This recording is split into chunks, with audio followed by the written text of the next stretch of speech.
ठीक है।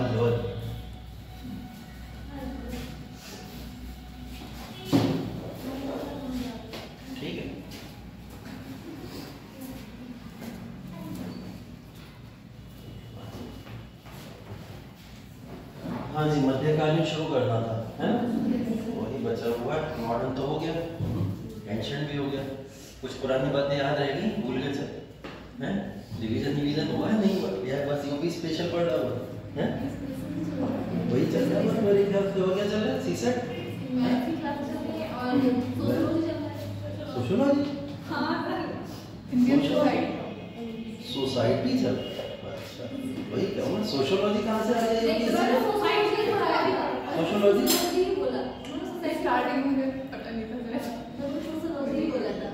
अरे ऐसा कैसे हो सकता है? चलो कोई बात नहीं, हो सकता है कंफ्यूजन ना हो, कोई दिक्कत नहीं। चलो फिलहाल ठीक है, इतिहास शुरू करते हैं हम लोग और दूसरे सब्जेक्ट में घुसे देना, है ना? अपने सब्जेक्ट में रहते हैं। तो बेसिकली हम लोग को जो बात करनी है मध्यकालीन भारत की या मेडिवल हिस्ट्री के बारे में चर्चा करेंगे। मेडिवल हिस्ट्री आज से शुरू कर रहे हैं हम लोग। ठीक, मध्यकालीन भारत, हम लोग मध्यकालीन भारत के अंदर जब एंटर करते हैं तो हम लोग इसके अंदर 2-3 तरीके की चीजें पढ़ते हैं। ठीक है, जैसे हम लोग प्राचीन भारत से जब मध्यकालीन की तरफ जाते हैं तो एक तो हमें परिवर्तन का दौर दिखाई देता है कि जो एक सल्तनत थी भारत के अंदर, कंबाइंड फॉर्म ऑफ रूल अभी देखने को नहीं मिला था। कंबाइंड फॉर्म ऑफ रूल की बात करें, ऐसा कोई रूल देखने को नहीं मिला कि जो पूरे भारत में, संपूर्ण भारत पर रूल करता हो। कोई डायनेस्टी ऐसी अभी तक हमें भारत में देखने को नहीं मिली, अगर छोड़ दिया जाए महाजनपद काल के बाद। ठीक है, तो जैसे हमने देखा अशोका का थोड़ा बहुत टाइम था, अशोका ने थोड़े समय पूरे भारत पे रूल किया, मॉडर्न एम्पायर के समय में भारत पे रूल किया। वो समय को छोड़ दें तो उसके बाद में कंप्लीट डायनेस्टी अभी तक हम लोग नहीं पढ़े। अभी तक हम लोग लास्ट क्लासेस में जो चर्चा कर रहे थे, चोल, चेरा, पांड्या, इस तरीके की सल्तनत की बातें कर रहे थे, या छोटी मोटी सल्तनत थी जिन सल्तनत को रीजनल सल्तनत या क्षेत्रीय सल्तनत के नाम से जाना जाता है ना? तो क्षेत्रीय सल्तनत के आगे का ये दौर है जो मध्यकालीन भारत की तरफ आपको लेके जाता है। इस मध्यकालीन भारत को हम लोग 2 भागों में विभाजित करके पढ़ते हैं। ठीक है, एक तो भाग हमारा कहलाता है जब हम 8वीं शताब्दी से 8th सेंचुरी से जाते हैं 13th सेंचुरी की तरफ। ठीक है, 8th सेंचुरी से कहां तक जाते हैं? 13th सेंचुरी तक। 8वीं शताब्दी से 13वीं शताब्दी तक। जब मैं 8वीं शताब्दी से 13वीं शताब्दी तक बात कर रहा हूं तो ये लगभग मान के चलिए 701 से 799 ये एडी की बातें हो रही हैं सब। कहां की? ईसवी की, एडी की बातें हो रही है। ठीक है, इसके बाद में 13th सेंचुरी की अगर बात करें तो 1201 से लेकर 1299 ये भी एडी की बातें हो रही हैं। ठीक है, तो हम लोग सल्तनत काल के दौरान इस समय को ले जाने से पहले इस कुछ बातों की चर्चा कर लेंगे कि सल्तनत काल भारत के अंदर शुरू कैसे हुआ, जो मध्यकालीन भारत का सबसे इंपॉर्टेंट पड़ाव है। ठीक है, दूसरे भाग में जब हम जाएंगे तो हमें पता रहेगा कि हम 13th सेंचुरी से अब आगे बढ़ गए और कहां तक जाएंगे? 18th सेंचुरी तक जाएंगे। ठीक है, और ये विभाजन मैंने क्यों किया? ये विभाजन करने का बहुत सिंपल सा लॉजिक है कि यहां से क्या हुआ, 1201 से 1299 में एक डेट आती है जिसको हम लोग कहते हैं 1206 ईस्वी। ठीक है, क्या हुआ 1206 ईस्वी में? 1206 ईस्वी में दिल्ली सल्तनत वास्तविक रूप से भारत के अंदर शुरू हो गई। ठीक है, तो 1206 ईस्वी से कहां तक जाना है? 18वीं शताब्दी तक। ये शताब्दी में हम समय काल मानेंगे 1757। ठीक है, 1757। जैसे प्लासी देखा हम लोग, ठीक है, प्लासी के बाद में बक्सर देखा। उस समय में लगभग मानते हैं ना कि हम लोग मध्यकालीन खत्म हो गया, ये मानते हैं। तो 18वीं शताब्दी तक अगर हम मान के चले तो 1701 से लेकर 1799 के बीच में लगभग हमारा मध्यकालीन समाप्त हो ही चुका था। ठीक है, थोड़ा बहुत फॉर्मेलिटी बची थी, वो आगे चल के 1857 में खत्म हो गई, बहादुर जब फांसी वगैरह हो गई। ठीक है, तो ये समय काल मध्यकालीन भारत के अंदर आपको विभाजित करके पढ़ना है। इसी की हमें पूर्ण रूप से चर्चा करनी है आने वाले क्लासेस के अंदर भी। तो मध्यकालीन भारत को जब 2 भागों में बांटा तो इन 2 भागों में बांटने के बाद में अब हमें ये भी समझना जरूरी है कि मध्यकालीन भारत, जिस भारत की हम लोग बातें करने वाले हैं, वो भारत है क्या?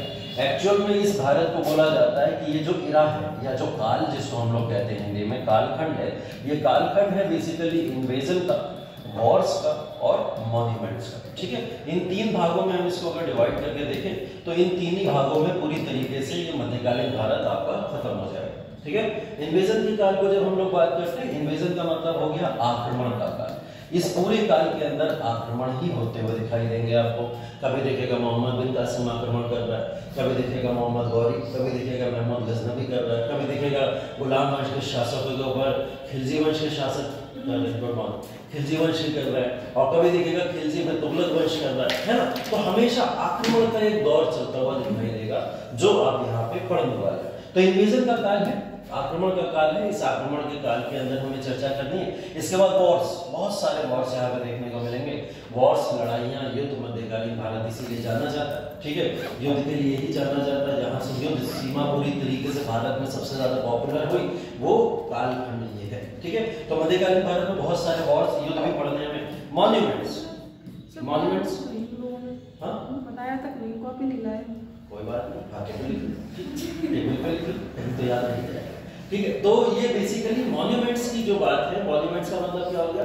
मॉन्यूमेंट्स का मतलब ये हो गया इस समय में क्या हुआ होगा, कई सारे मॉन्यूमेंट्स या फिर बहुत सारे स्ट्रक्चर बने होंगे। स्ट्रक्चर की बात अगर मैं करूं तो अगर आप उठा लो सीधे रेड फोर्ट से लेकर, ठीक है, भारत का ताजमहल तक, भारत के लाल किले से लेकर भारत के ताजमहल तक, या आने वाले बहुत सारे मॉन्यूमेंट्स हैं, वो सब मुगल काल के अंदर देखे जाते हैं। और ये मुगल काल के मॉन्यूमेंट्स जो है आज के समय में क्यों अपनी इंपॉर्टेंस रखते हैं? टूरिज्म की वजह से। इसकी वजह से टूरिज्म, पर्यटन का जो क्षेत्र है बहुत ज्यादा प्रभावित है इन मॉन्यूमेंट्स की वजह से, जो मॉन्यूमेंट्स भारत के अंदर मुगल काल के अंदर बने, ठीक है। तो इन मॉन्यूमेंट्स के अंदर हम लोग इनकी चर्चा करते हैं। तो ये पूरे कालखंड को अगर मैं डिवाइड करूं तो ये पूरा कालखंड इन्वेजन, वॉर और मॉन्यूमेंट का कालखंड है, ठीक है। इन्हीं तीन में हम इसको डिवाइड करके पूरी तरीके से खत्म करने वाले हैं, ठीक है।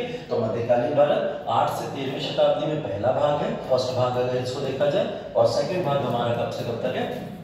13 से लेके 18वीं शताब्दी तक। इन दो भागों में हम पूरे मध्यकालीन भारत को डिवाइड करने जा रहे हैं, ठीक।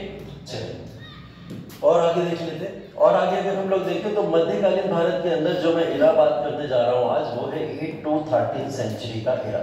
इस 8 से लेकर 13वीं शताब्दी के इरा को जब हम लोग डिवाइड करेंगे तो इसके अंदर हम लोग बात करेंगे सबसे पहले अरब कॉन्क्वेस्ट की, ठीक है। अरब कॉन्क्वेस्ट मतलब अरबों का भारत के ऊपर आक्रमण, ठीक है। पहला क्या है? अरबों का भारत के ऊपर आक्रमण, इसको पहले में पढ़ना है हमें। दूसरा टॉपिक हमारा इसी के अंदर है, वो है भारत के ऊपर अफगानों का आक्रमण, ठीक है। अफगान कॉन्क्वेस्ट बोलेंगे उसको हम लोग, या मैं अगर इसको थोड़ा सा और मॉडिफाई करूं, अफगान तुर्क बोला जाता है इनको। तो ये अफगानी तुर्क कहलाते थे जिन्होंने भारत के ऊपर दूसरा आक्रमण किया। तीसरा आक्रमण अगर बोला जाए तो ये प्योर रूप से तुर्कों का ही आक्रमण था, तुर्क्स का आक्रमण था भारत के ऊपर, जिसको हम लोग तुर्क कॉन्क्वेस्ट बोलते हैं, ठीक है। 8 से 13वीं शताब्दी ये पूरा कालखंड जहाँ से मध्यकालीन भारत शुरू होता है। हमने बोला कहाँ से शुरू होता है? 712 ईस्वी अप्रोक्सीमेट हम लोग मानते हैं, जब मोहम्मद बिन कासिम ने भारत के ऊपर आक्रमण किया था, ठीक है। बट उससे भी कुछ और पुरानी हिस्ट्री है, उसके बारे में भी चर्चा कर लेंगे। फिलहाल ये 3 पार्ट आपके सिलेबस के हैं कि हम इन तीनों को डिवाइड करके पढ़ने वाले हैं कि कब कब किस किस का आक्रमण भारत के अंदर देखा गया, ठीक है। तो सबसे पहले माना गया अरब का कॉन्क्वेस्ट, अरब ने भारत के ऊपर आक्रमण किया। और जब अरब टेरिटरी की बात करते हैं तो हमारे मन के अंदर एक ही नाम आता है, मोहम्मद बिन कासिम, ठीक है। मोहम्मद बिन कासिम भारत के ऊपर आक्रमण कब करता है? 712 एडी के अंदर।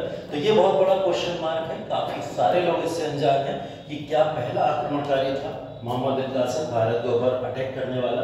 तो ज्यादातर आंसर हमें हाँ ही मिलेंगे, ठीक है, मैक्सिमम, और सब लोग ये बात जानते हैं, ठीक है। बट ये बात अधूरी सत्य है और अधूरी गलत है, ठीक है। तो हम इसको आज कंफ्यूजन को दूर करेंगे कि मोहम्मद बिन कासिम ही था या कोई और था जो भारत के अंदर पहले आक्रमण कर चुका। अफगान कॉन्क्वेस्ट की जब हम लोग बात करते हैं तो आपको याद होगा एक ऐसा आक्रमणकारी जिसने सोमनाथ टेम्पल के ऊपर अटैक किया और सोमनाथ टेम्पल को डिस्ट्रॉय किया था। एक ऐसा आक्रमणकारी कौन था? महमूद गजनवी, ठीक है, महमूद गजनवी। महमूद गजनवी वो आक्रमणकारी था जिसने भारत के ऊपर एक बार नहीं टोटल 17 आक्रमण किए। कितने?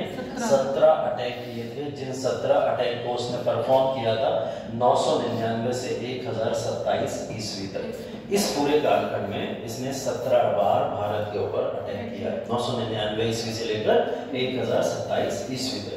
ये पूरा का पूरा समयकाल है जब इसमें अटैक होता हुआ महमूद गजनवी का दिखाई देगा। तो इसके बारे में चर्चा करेंगे। फिर तुर्क कॉन्क्वेस्ट की बात करें। देखिए तुर्की की जब मैं बात कर रहा हूँ और अफगान तुर्की जब बात कर रहा हूँ तो इन दोनों में डिफरेंस मिलता है कि अफगान जो टेरिटरी थी हमारी, है ना। लाहौर और सिंध से बियॉन्ड हम थोड़ा सा ऊपर चले जाते हैं, जो अफगान का पार्ट आज के समय में आप दिखाई देता है वो अफगानी टेरिटरी कहलाती है। वहां पे भी तुर्क लोग कुछ रहा करते थे। तो ये जो गजनवाइट डायनेस्टी के कुछ लोग थे वो तुर्क अपने आगे लगाते थे, तुर्क भी कहलाते थे खुद को। ऐसे तुर्क अफगानी तुर्क कहलाते हैं। लेकिन ये वाले तुर्क कौन है? ये वो वाले तुर्क हैं जो प्योर अपने आप को कहीं ना कहीं ऑटोमन एम्पायर से रिलेटेड मानते थे, ऑटोमन साम्राज्य से रिलेटेड मानते थे, जिनका लेना देना आज के समय में तुर्की का इलाका, तुर्कमेनिस्तान, कजाकिस्तान, उज्बेकिस्तान, ऐसे जो तमाम नाम सुनते हो आप, ऐसे कुछ इलाकों से लेना देना किसका था?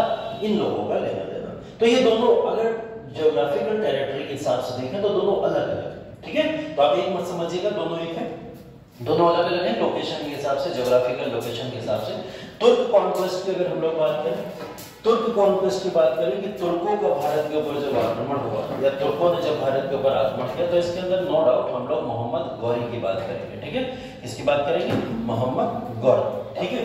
मोहम्मद गौरी आ जाएगा इसके बाद में, मोहम्मद गौरी के कालखंड की बात होगी। मोहम्मद गौरी का कालखंड, इसने भी भारत के ऊपर कई अटैक करे, बहुत सारे अटैक करने के प्रयास किए, और उन प्रयास अटैकों में उसका एक अटैक कहीं ना कहीं सिद्ध हो गया या साबित हो गया जीत में, वो था 1192, ठीक है।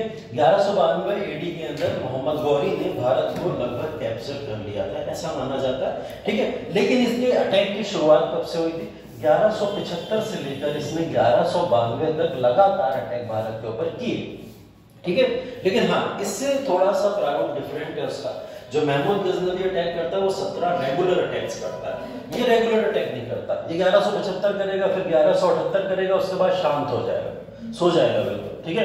कोई मतलब नहीं, भारत जीतना भी है या भारत को नहीं जीतना, उसे कोई लेना देना नहीं। हल्की फुल्की टेरिटरी मुल्तान सिंधिन देखता रहेगा, लेकिन सीधा अटैक फिर आगे करता है 1191 और 1192, ठीक है। तो ये अटैक्स माने जाते हैं तुर्क के, कि तुर्कों ने भारत के ऊपर लगभग 1175 से अटैक करना शुरू किया, और कब तक किया? 1192 तक, जब तक तुर्कों के हाथ में ये पावर या सत्ता नहीं आ गई, ठीक है।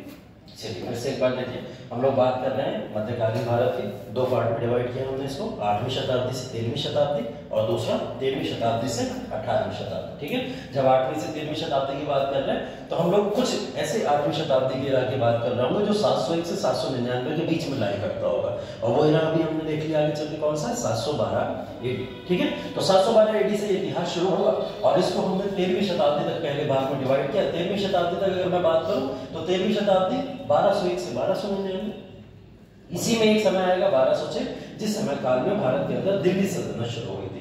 तो इस समय काल तक हम लोग इसका भाग 1 पढ़ते हैं, जो मध्यकालीन भारत का, यही आज का टॉपिक है आपका, ठीक है। दूसरा भाग हम लोग पढ़ेंगे जब, तो वो आएगा आपका 13वीं से 18वीं शताब्दी तक, और ये लगभग शुरू हो जाएगा दिल्ली सल्तनत भारत के अंदर और मुगल सल्तनत भारत के अंदर। दिल्ली और मुगल दोनों सल्तनत के बारे में हम लोग यहाँ पे चर्चा करेंगे, ठीक है। तो 13वीं और 18वीं शताब्दी का समयकाल 1757 में लगभग प्लासी के बाद में भारत के अंदर अंग्रेजी सत्ता स्थापित हो चुकी थी, तो इस वजह से हम लोग इनको वहीं पे खत्म कर देंगे, ठीक है। तो ये पूरा मध्यकालीन का इस तरीके से डिवीजन था। फिर हमने देखा कि भारत के अंदर 8 से 13वीं शताब्दी तक बेसिकली हुआ क्या, तो हम ये देख रहे हैं कि पहले अरब कॉन्क्वेस्ट हुआ, फिर अफगान तुर्कों का आक्रमण हुआ, और फिर फाइनली ओरिजिनल तुर्कों का आक्रमण भारत के अंदर देखा जाता है। ये 3 आक्रमण, और इन 3 आक्रमण का ये काल। अब जो टॉपिक शुरू होने वाला है वो आपका पहला टॉपिक यहाँ से शुरू होगा, जिसको हम लोग बोलते हैं अरब्स कॉन्क्वेस्ट इन इंडिया, ठीक है।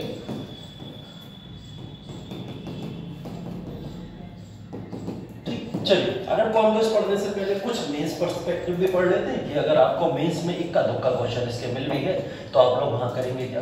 वैसे तो मेंस में ये सिलेबस का पार्ट नहीं है, फिर भी कहीं ना कहीं सांस्कृतिक वैल्यू के नाम पे या फिर आर्ट एंड कल्चर के नाम पे ये क्वेश्चन आपसे कभी कभार पूछ लिया जाता है, ठीक है। पूछा जाएगा कि भारत में अरबों के आक्रमण के समय भारत की स्थिति क्या थी, किस तरीके की स्थिति भारत की हुआ करती थी, ये क्वेश्चन अगर आपसे पूछ लिया जाए तो स्थिति को हम लोग कैसे डिफाइन करेंगे? स्थिति को हम लोग डिफाइन करेंगे कुछ पार्ट में डिवाइड करके। सबसे पहली चीज तो हम लोग देखेंगे कि हिस्टोरिकल पोजीशन भारत की क्या है इस समय में।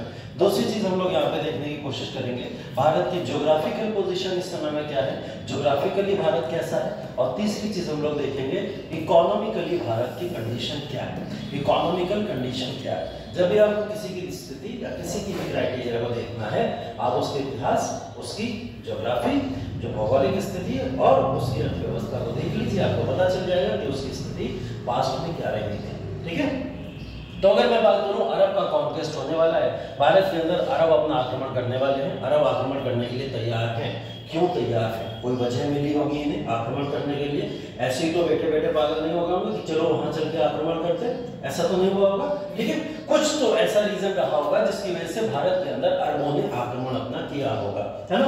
तो उसके लिए अगर हम लोग थोड़ी सी हिस्टोरिकल इसका एस्पेक्ट देखें या कंडीशन देखें भारत की, तो हिस्टोरिकल एस्पेक्ट में अगर हम लोग देखें तो भारत के अंदर बहुत बड़ी रीजनल डिस्पैरिटी दिखाई देती है। रीजनल डिस्पैरिटी की जब मैं बात करूं तो भारत के अंदर क्या है, भारत के अंदर क्षेत्रीय बहुत विभाजन दिखाई देता है, ठीक है। क्षेत्रीय विभाजन की बात करें, जैसे ये भारत हमारा, इस भारत के अंदर इस एरिया में कोई रूल कर रहा है, इसमें कोई रूल कर रहा है, इसमें कोई कर रहा है, हाँ, अलग अलग डायनेस्टी अलग अलग छोटे छोटे इलाकों के ऊपर रूल करती हुई दिखाई देती है। बहुत छोटे छोटे रूलर्स हुआ करते थे और छोटी छोटी जगह पे रूल किया करते थे, ठीक है। और इसमें भी सबसे सुप्रीम जो इस समय में हुआ करते थे वो माना जाता था साउथ इंडिया के हुआ करते थे लोग। कहाँ के होते थे?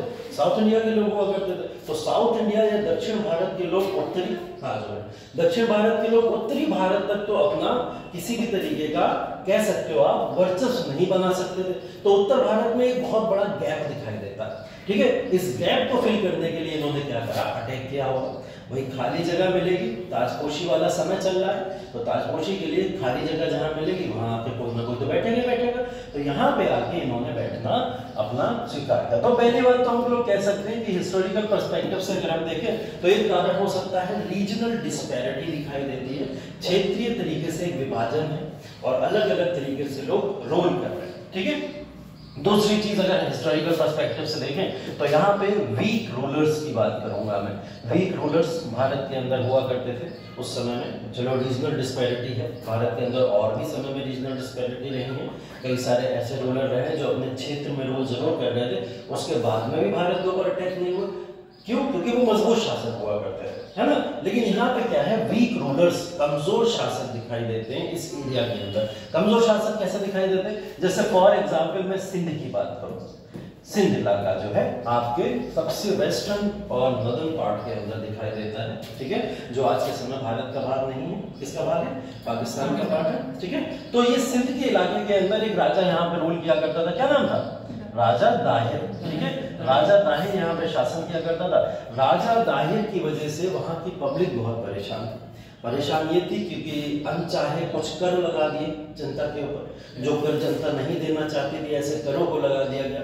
जनता उसके रवैयों से परेशान थी कि वो जनता के ऊपर ना ध्यान देकर अपने परिवार का ध्यान देता था। जैसे आपने देखा होगा जब हम लोग बात कर रहे थे फ्रांसीसी क्रांति की, तो फ्रांसीसी क्रांति के समय आपने लुई 16 के बारे में पढ़ा, राजा था वहां का, और उस राजा को आपने ये भी पढ़ा कि वो राजा कैसे अपने परिवार के लिए सब कुछ करने लगा और उसने क्या करा, अपनी जनता को छोड़ दिया। ऐसे ही कुछ इनके ऊपर बहुत सारे ब्लेम लगे थे। तो राजा दाहिर अपने हिस्टोरिकल पर्सपेक्टिव से कहीं ना कहीं कमजोर या वीक सक्सेसर के रूप में देखे गए, जिसकी वजह से इनके ऊपर अटैक हुआ होगा, ठीक है। तो वीक सक्सेसर हम कह सकते हैं। हिस्टोरिकल पर्सपेक्टिव के अलावा ज्योग्राफिकल कंडीशन की अगर बात करें तो जैसे मैंने बोला भारत का जो नॉर्दर्न वेस्टर्न इलाका है, पूर्वी पश्चिमी इलाका है, सॉरी जो उत्तरी पश्चिमी इलाका है, उस उत्तरी पश्चिमी इलाके के अंदर बहुत बड़ा एक गैप हमेशा है। लोग हमेशा, चाहे आप मध्यकालीन भारत की नहीं, उससे भी पहले चले जाइए, भारत के अंदर माना जाता आर्यंस भी यहीं से एंटर करते हुए दिखाई देते, ठीक है। बहुत पुराना चले जाओ, अगर मैं मानूं कि आप चलो वैदिक एज पर चले जाओ, तब भी तो यहीं से दिखाई देता है। इंडस वैली सिविलाइजेशन में भी लोग कहां से आए, तब भी वो लोग यहीं से दिखाई देते हैं कि ये पूरा का पूरा रीजन है, इसी रीजन के अंदर लोग आते हैं, बसते हैं और आके रहना शुरू कर देते हैं, है ना। तो इंडस वैली सिविलाइजेशन क्रिएट हो जाती है, एक नई पूरी सभ्यता क्रिएट हो जाती है। ऐसे लोग यहाँ पे एंटर करते हैं, ठीक है। और इसी एंट्रेंस की वजह से, क्योंकि कारण क्या है, यहाँ की ज्योग्राफिकल कंडीशन, इसकी ज्योग्राफिकल कंडीशन ही ऐसी थी।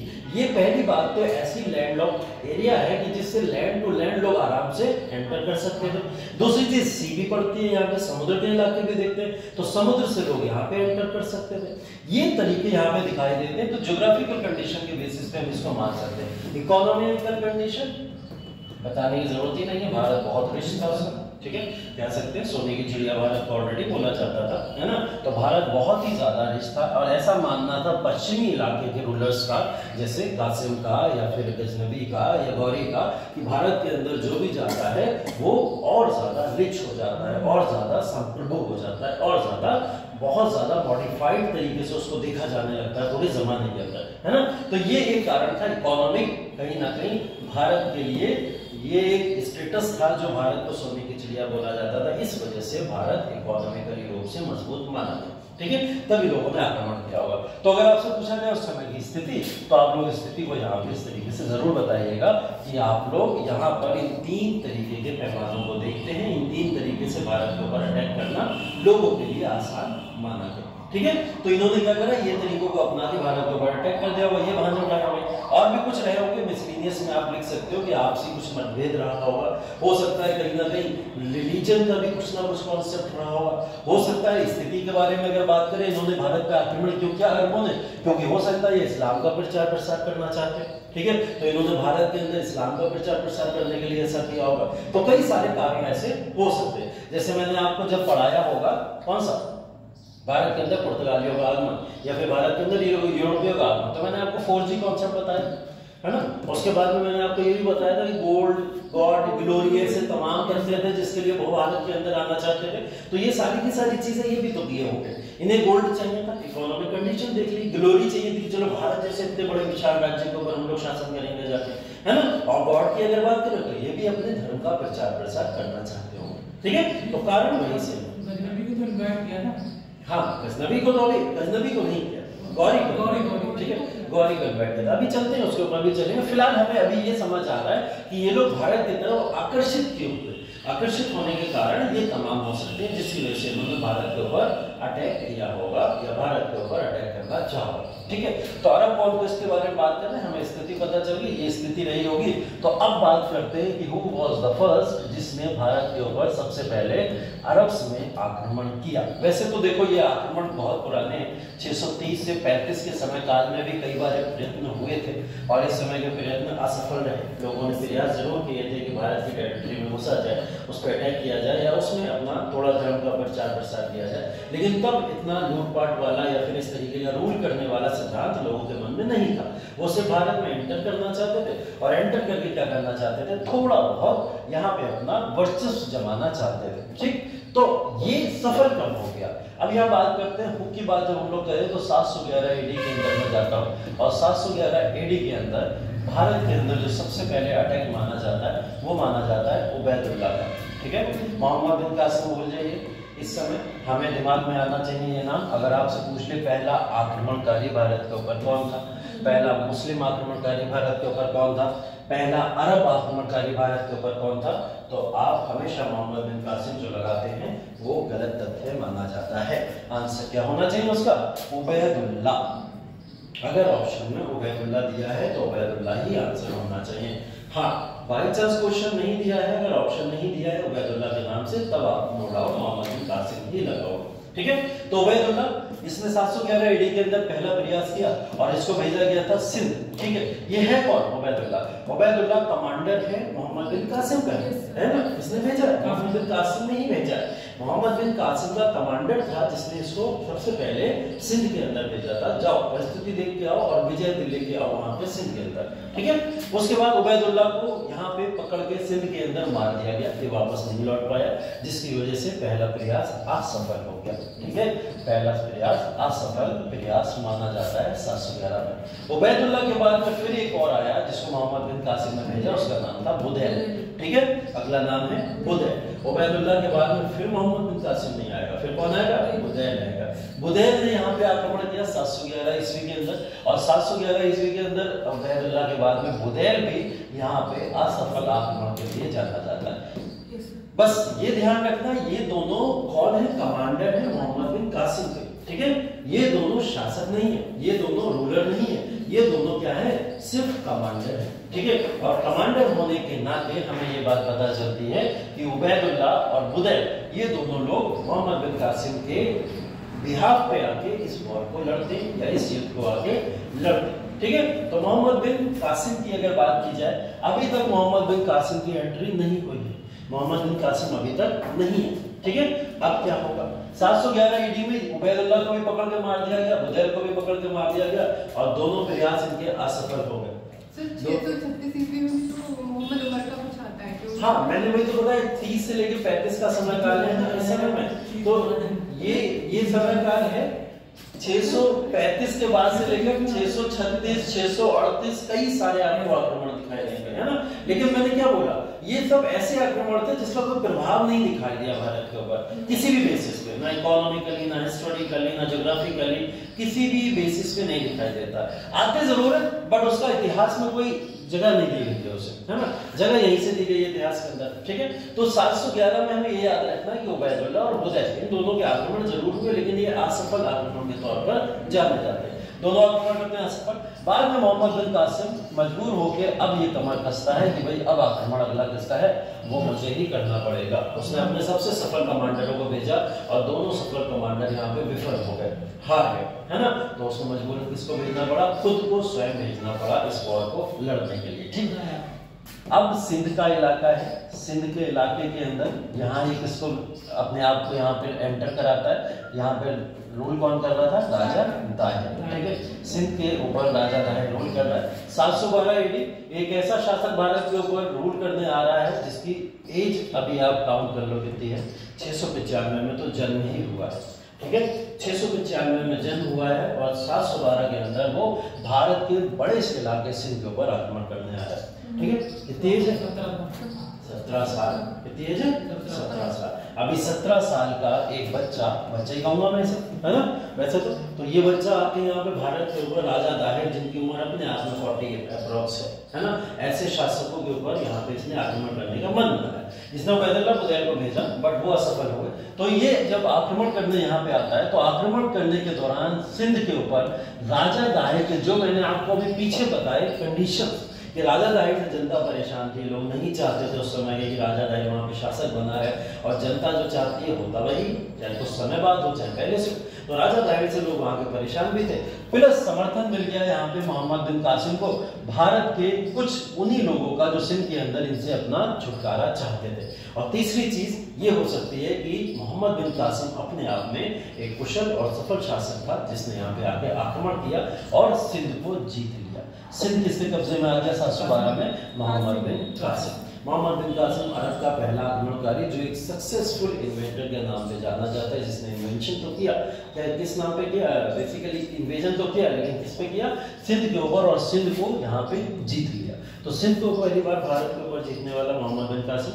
अब क्वेश्चन देखो बनता है प्रीलिम्स में कैसा, प्रीलिम्स में क्वेश्चन बनेगा पहला आक्रमणकारी जो भारत के ऊपर करने वाला था वो था उबैदुल्लाह।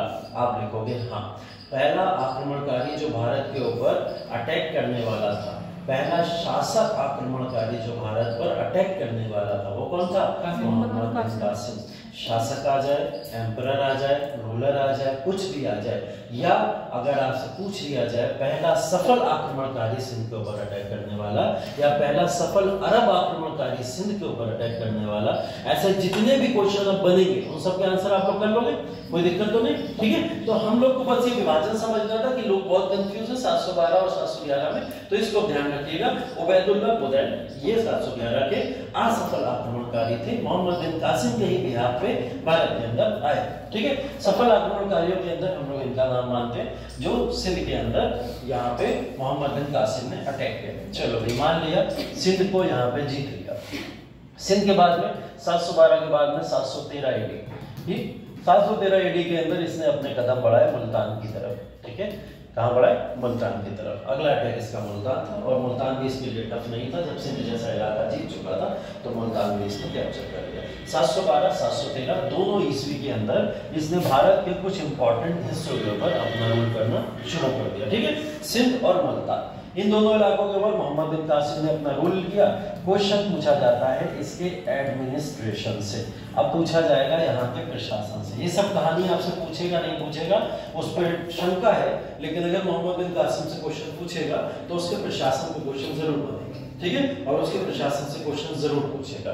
तो मोहम्मद बिन कासिम के प्रशासन के बारे में या इनके एडमिनिस्ट्रेशन के बारे में अगर थोड़ी सी चर्चा करने की बात करें तो हमें ये पता होना चाहिए कि मोहम्मद बिन कासिम ने सिंध के शासक के रूप से गद्दी संभाली थी 712 ईस्वी के अंदर। ये भारत के अंदर रहा 712 से लेकर 715 ईस्वी तक। ठीक है, कितने साल रहा?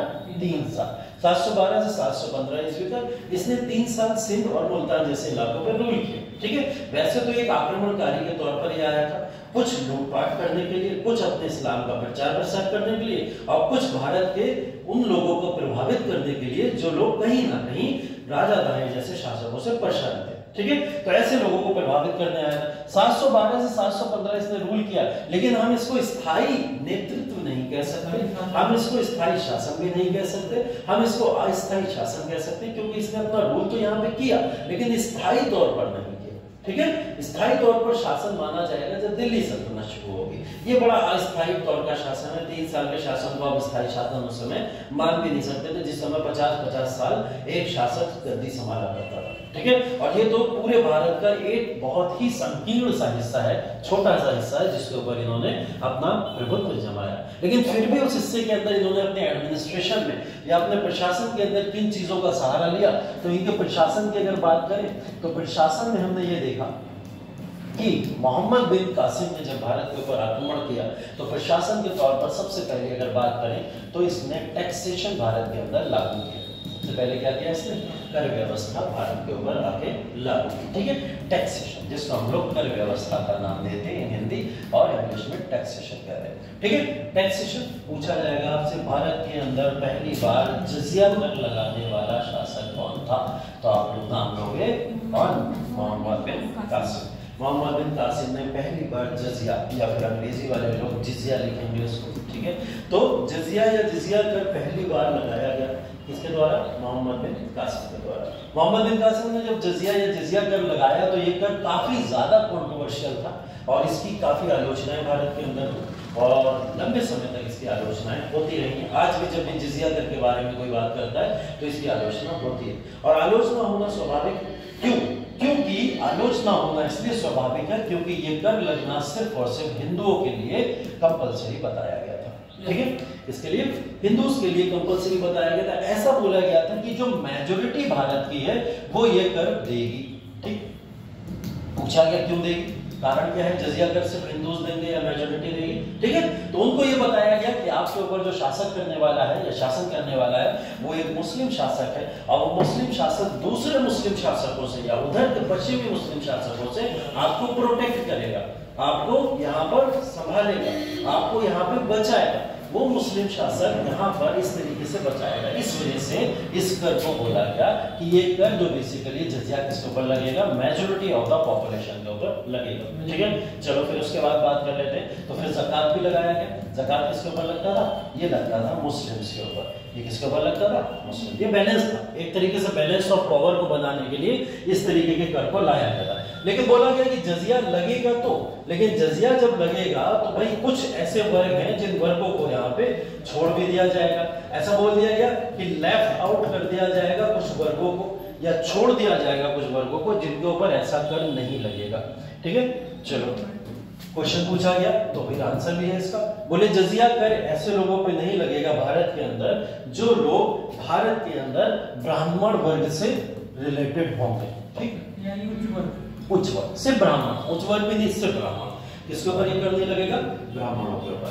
तो जजिया कर से मुक्ति किसको दी गई थी? ब्राह्मणों को। ब्राह्मण के ऊपर ये कर नहीं लगेगा। कोई कारण बता सकता है ब्राह्मणों पर क्यों कर नहीं लगेगा? क्या कारण हो सकता है कि भाई ब्राह्मणों के ऊपर ये कर नहीं लगाया जाएगा, या ब्राह्मणों को बोल दिया गया कर से मुक्ति दे दी गई, या ब्राह्मणों पे ये कर ही नहीं लगेगा?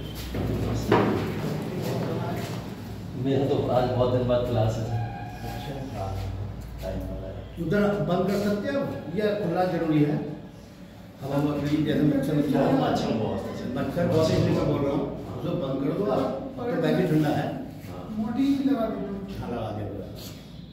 मैंने बोला भी था एक दिन आपको लगाने दिया पे ना, बच्चों से भी ज्यादा मैंने। अच्छा, तुम भी ले आया करो अपनी अगरबत्ती लगाया करो। नहीं सही है ना? बिल्कुल सही है। प्रोटेक्शन तो तुम्ही लोग का है। हाँ, वही सबको एडवांस रहना चाहिए। सब रोज एक एक करके मच्छर काट रहा है, अब मेरी 1 रुपया अगरबत्ती जल गई तो सबको मिल गया तो मच्छर मुझसे बचा। हो सकता है मुझे मलेरिया बुखार कर दे। बिल्कुल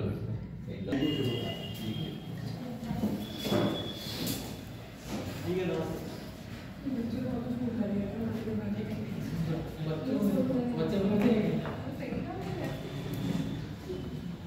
हाँ भाई कारण बताओ ब्राह्मणों वाला।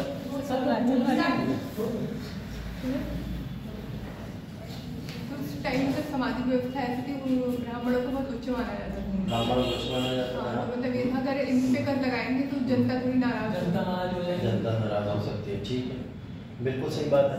चलो इसको मान लेते हैं। एक आपने जो पर्सपेक्टिव बताया कि ब्राह्मण अगर माना जाए वर्गों में सबसे उच्च वर्ग माने जाते थे भारत के अंदर, और ऐसा से ब्राह्मण थोड़ी मानते थे, सारे वर्ग मानते थे। ठीक है, वो तो सभ्यता थी उस समय की। वर्गों में सबसे उच्च वर्ग अगर है ब्राह्मण वर्ग है, और अगर ब्राह्मणों के साथ ज्यादती हो गई, अगर इनके साथ में किसी तरीके की कोई प्रॉब्लम हो गई, कोई समस्या आ गई, तो फिर वही समस्या तो पूरे वर्ग के ऊपर आने वाली है। ठीक है, पूरे समाज के ऊपर आने वाली है। तो ऐसा बोला गया ब्राह्मणों को, इसकी चालाकी थी मोहम्मद बिन कासिम की, बोले एक वर्ग को छोड़ देते और हमारा ज्यादा नुकसान भी नहीं। सिंध में कितने ब्राह्मण हैं, चलो छोड़ देते हैं, नहीं लेंगे टैक्स इनसे, है ना। तो उन्हें टैक्स से फ्री भी कर दिया गया, एक तरीके से इनका बचाव भी हो गया। ठीक है, तो ये बचाव कहीं ना कहीं इसलिए हुआ कि ब्राह्मणों के ऊपर कर ना लगाने से ब्राह्मण वर्ग खुश होगा। अगर शासक से, तो ब्राह्मण वर्ग किसको खुश करेगा?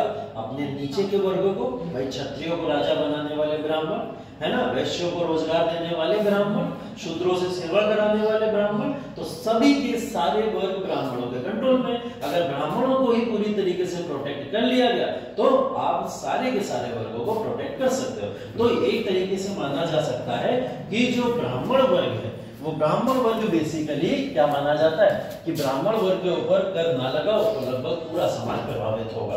तो ये चालाकी थी और ये काम कर गई। मोहम्मद बिन कासिम को इसके लिए प्रोत्साहन मिला बहुत ज्यादा, है ना। एक तरीके से जजिया लगाया भी और दिखा भी दिया कि हमने तो ब्राह्मणों को उससे मुक्ति दे दी, है ना। तो ब्राह्मणों के ऊपर ये कर नहीं लगेगा। दूसरी चीज, वृद्ध लोगों के ऊपर, ओल्ड एज पीपल के ऊपर ये कर नहीं लगेगा।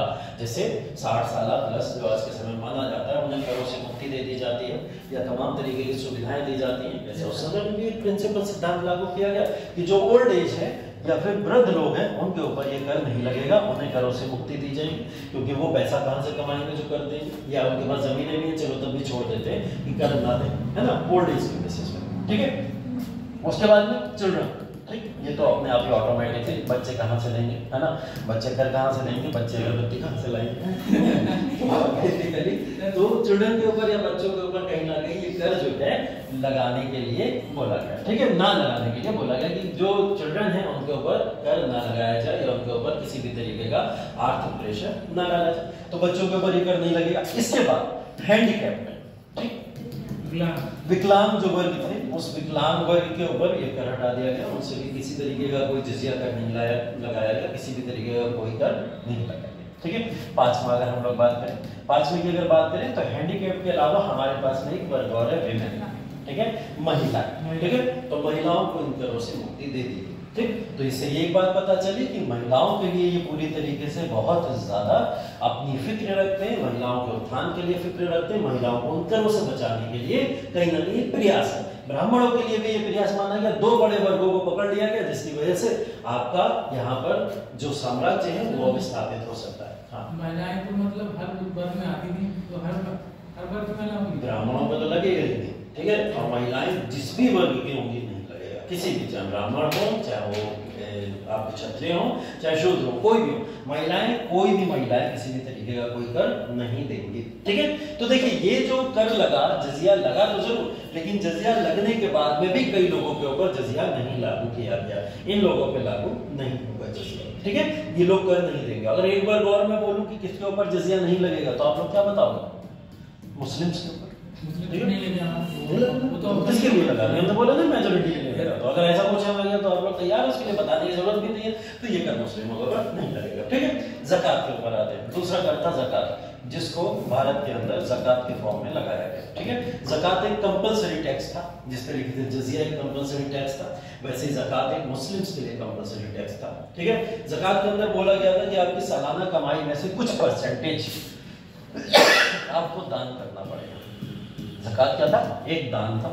दान के तरीके पे दान आप किसी को करते हो या नहीं करते हो, इसके ऊपर भरोसा शासन नहीं कर सकता, ठीक है। तो इसने क्या बोला, दान राजा को करो। राजा किसको करेगा? जनता को करेगा, जिसको इसकी नीड होगी। तो ये जो दान किया जाता था ज़कात के फॉर्म में, ये राजा अपने पास में लेके जनता के लिए इसमें भलाई किया करता था। तो ज़कात एक तरीके से दान पुण्य के लिए लगाया जाता था। इस तरीके से यहाँ पे ज़कात को देखा जाता है। तो बेसिकली हमने देखा कि प्रशासन की अगर बात की जाए तो प्रशासन के अंदर ये जो कर लगता है, ये कर बेसिकली जजिया के नाम पे लगता जरूर है, लेकिन इससे कई सारे वर्गों को, कई सारे सेक्शंस को अलग रखा जाता है, ठीक है। और एक कर की बात करें, ज़कात के नाम पे भी एक कर यहाँ पे लगा करता था, ठीक है। और कोई कर बताना चाहेगा कौन सा कर इसने लगाया था? कोई बताना चाहेगा? किसी और तरीके का कर लगाया था इसने? कुछ सुना पड़ा हो आप लोग ने, या कोई और कर इसने लगाया हो? हाँ, या किसी तरीके का कोई कर आपको मध्यकालीन भारत का याद हो, जो जमीनों के ऊपर लगते थे या जो लैंड के ऊपर लगा करता था? खरास, वेरी गुड, खरास बोला जाता था उसको, ठीक है। खरास एक कर लगा करता था, खरास बोलते थे, ठीक। एक खुम्स होता था, ठीक है, एक खुम्स होता था और एक खरास होता था। दोनों में डिफरेंस ये, खुम्स जो वॉर के अंदर बैटल होते थे, लड़ाइयाँ होती थी, उन लड़ाइयों में अगर कोई राजा जीत जाता था, उसको जितनी जमीन मिला करती थी, वो जमीन के तौर पर लेने वाले पैसे को खुम्स बोला जाता था। और खराज होता है वो लैंड के ऊपर लगने वाले कर को बोला जाता था। इसको लिख लीजिएगा।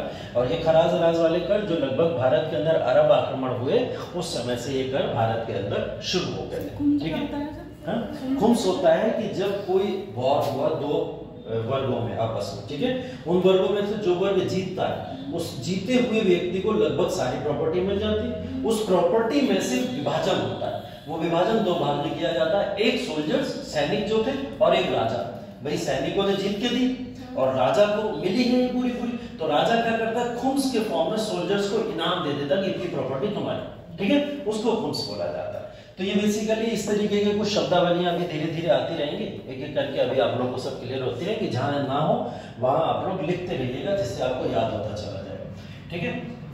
ये हो गया क्लियर है। मोहम्मद बिन कासिम का आक्रमण आई थिंक आपको समझ आ गया होगा। प्रशासन में अगर हम लोग इसके प्रशासन की बात करें तो इसने इस तरीके का प्रशासन भारत के ऊपर लागू किया और ऐसे ही प्रशासन भारत के ऊपर इसने चलाया।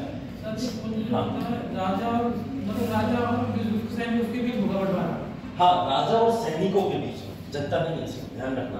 भाई जो जीती हुई प्रॉपर्टी है, वो जीती हुई प्रॉपर्टी किसने जीती? सैनिकों ने, और राजा को दे दी सैनिकों ने जीत के। तो भाई सैनिकों का भी तो उसके ऊपर अधिकार बनता है, तो राजा गिफ्ट या इनाम के तौर पर सैनिकों को कुछ परसेंटेज दे देता। तो 40% लैंड तुम्हारी है ना, तो इस बेसिस पे इसको दे दिया जाता, कौन सा बोलते थे उसको। अब 712 से लेकर 715 तक ये एडमिनिस्ट्रेशन, 15 तक ये एडमिनिस्ट्रेशन चलता रहा, ठीक है। किसका? मोहम्मद बिन कासिम का। 715 में मोहम्मद बिन कासिम को वहां के खलीफा ने, अरब के खलीफा ने वापस बुला लिया, ठीक है। और उन्होंने बोला कि अब अरब के अंदर रहने की जरूरत नहीं है, सॉरी सिंध में रहने की जरूरत नहीं है, अरब में आपकी जरूरत है, आप अरब में वापस आ जाइए। क्योंकि अरब में चल रहा था खलीफा को लेकर कुछ आपस में स्ट्रगल, ठीक है। ये स्ट्रगल पुराना है और इस स्ट्रगल को माना जाता है शिया सुन्नी कॉन्फ्लिक्ट के नाम से जाना जाता है। उस समय का एक कॉन्फ्लिक्ट था, काफी ज्यादा जो इलाके के अंदर देखा जाता था। उसी कॉन्फ्लिक्ट के नाते मोहम्मद बिन कासिम को वहां के लिए बुलाया गया, ठीक है। कुछ लंबी बातें हैं, दूसरी डायनेस्टी में चले जाएंगे हम लोग, तो उसके ऊपर नहीं जाएंगे। फिलहाल हमें अपने यहाँ के इस टेरिटरी का रीजन ध्यान रखना है कि भारत के अंदर से मोहम्मद बिन कासिम को बुला लिया गया, ठीक है। मोहम्मद बिन कासिम को जब बुलाया गया 715 एडी के अंदर, इसी दुश्मनी के चलते रास्ते में ही किसी ने मोहम्मद बिन कासिम की हत्या कर दी, ठीक है।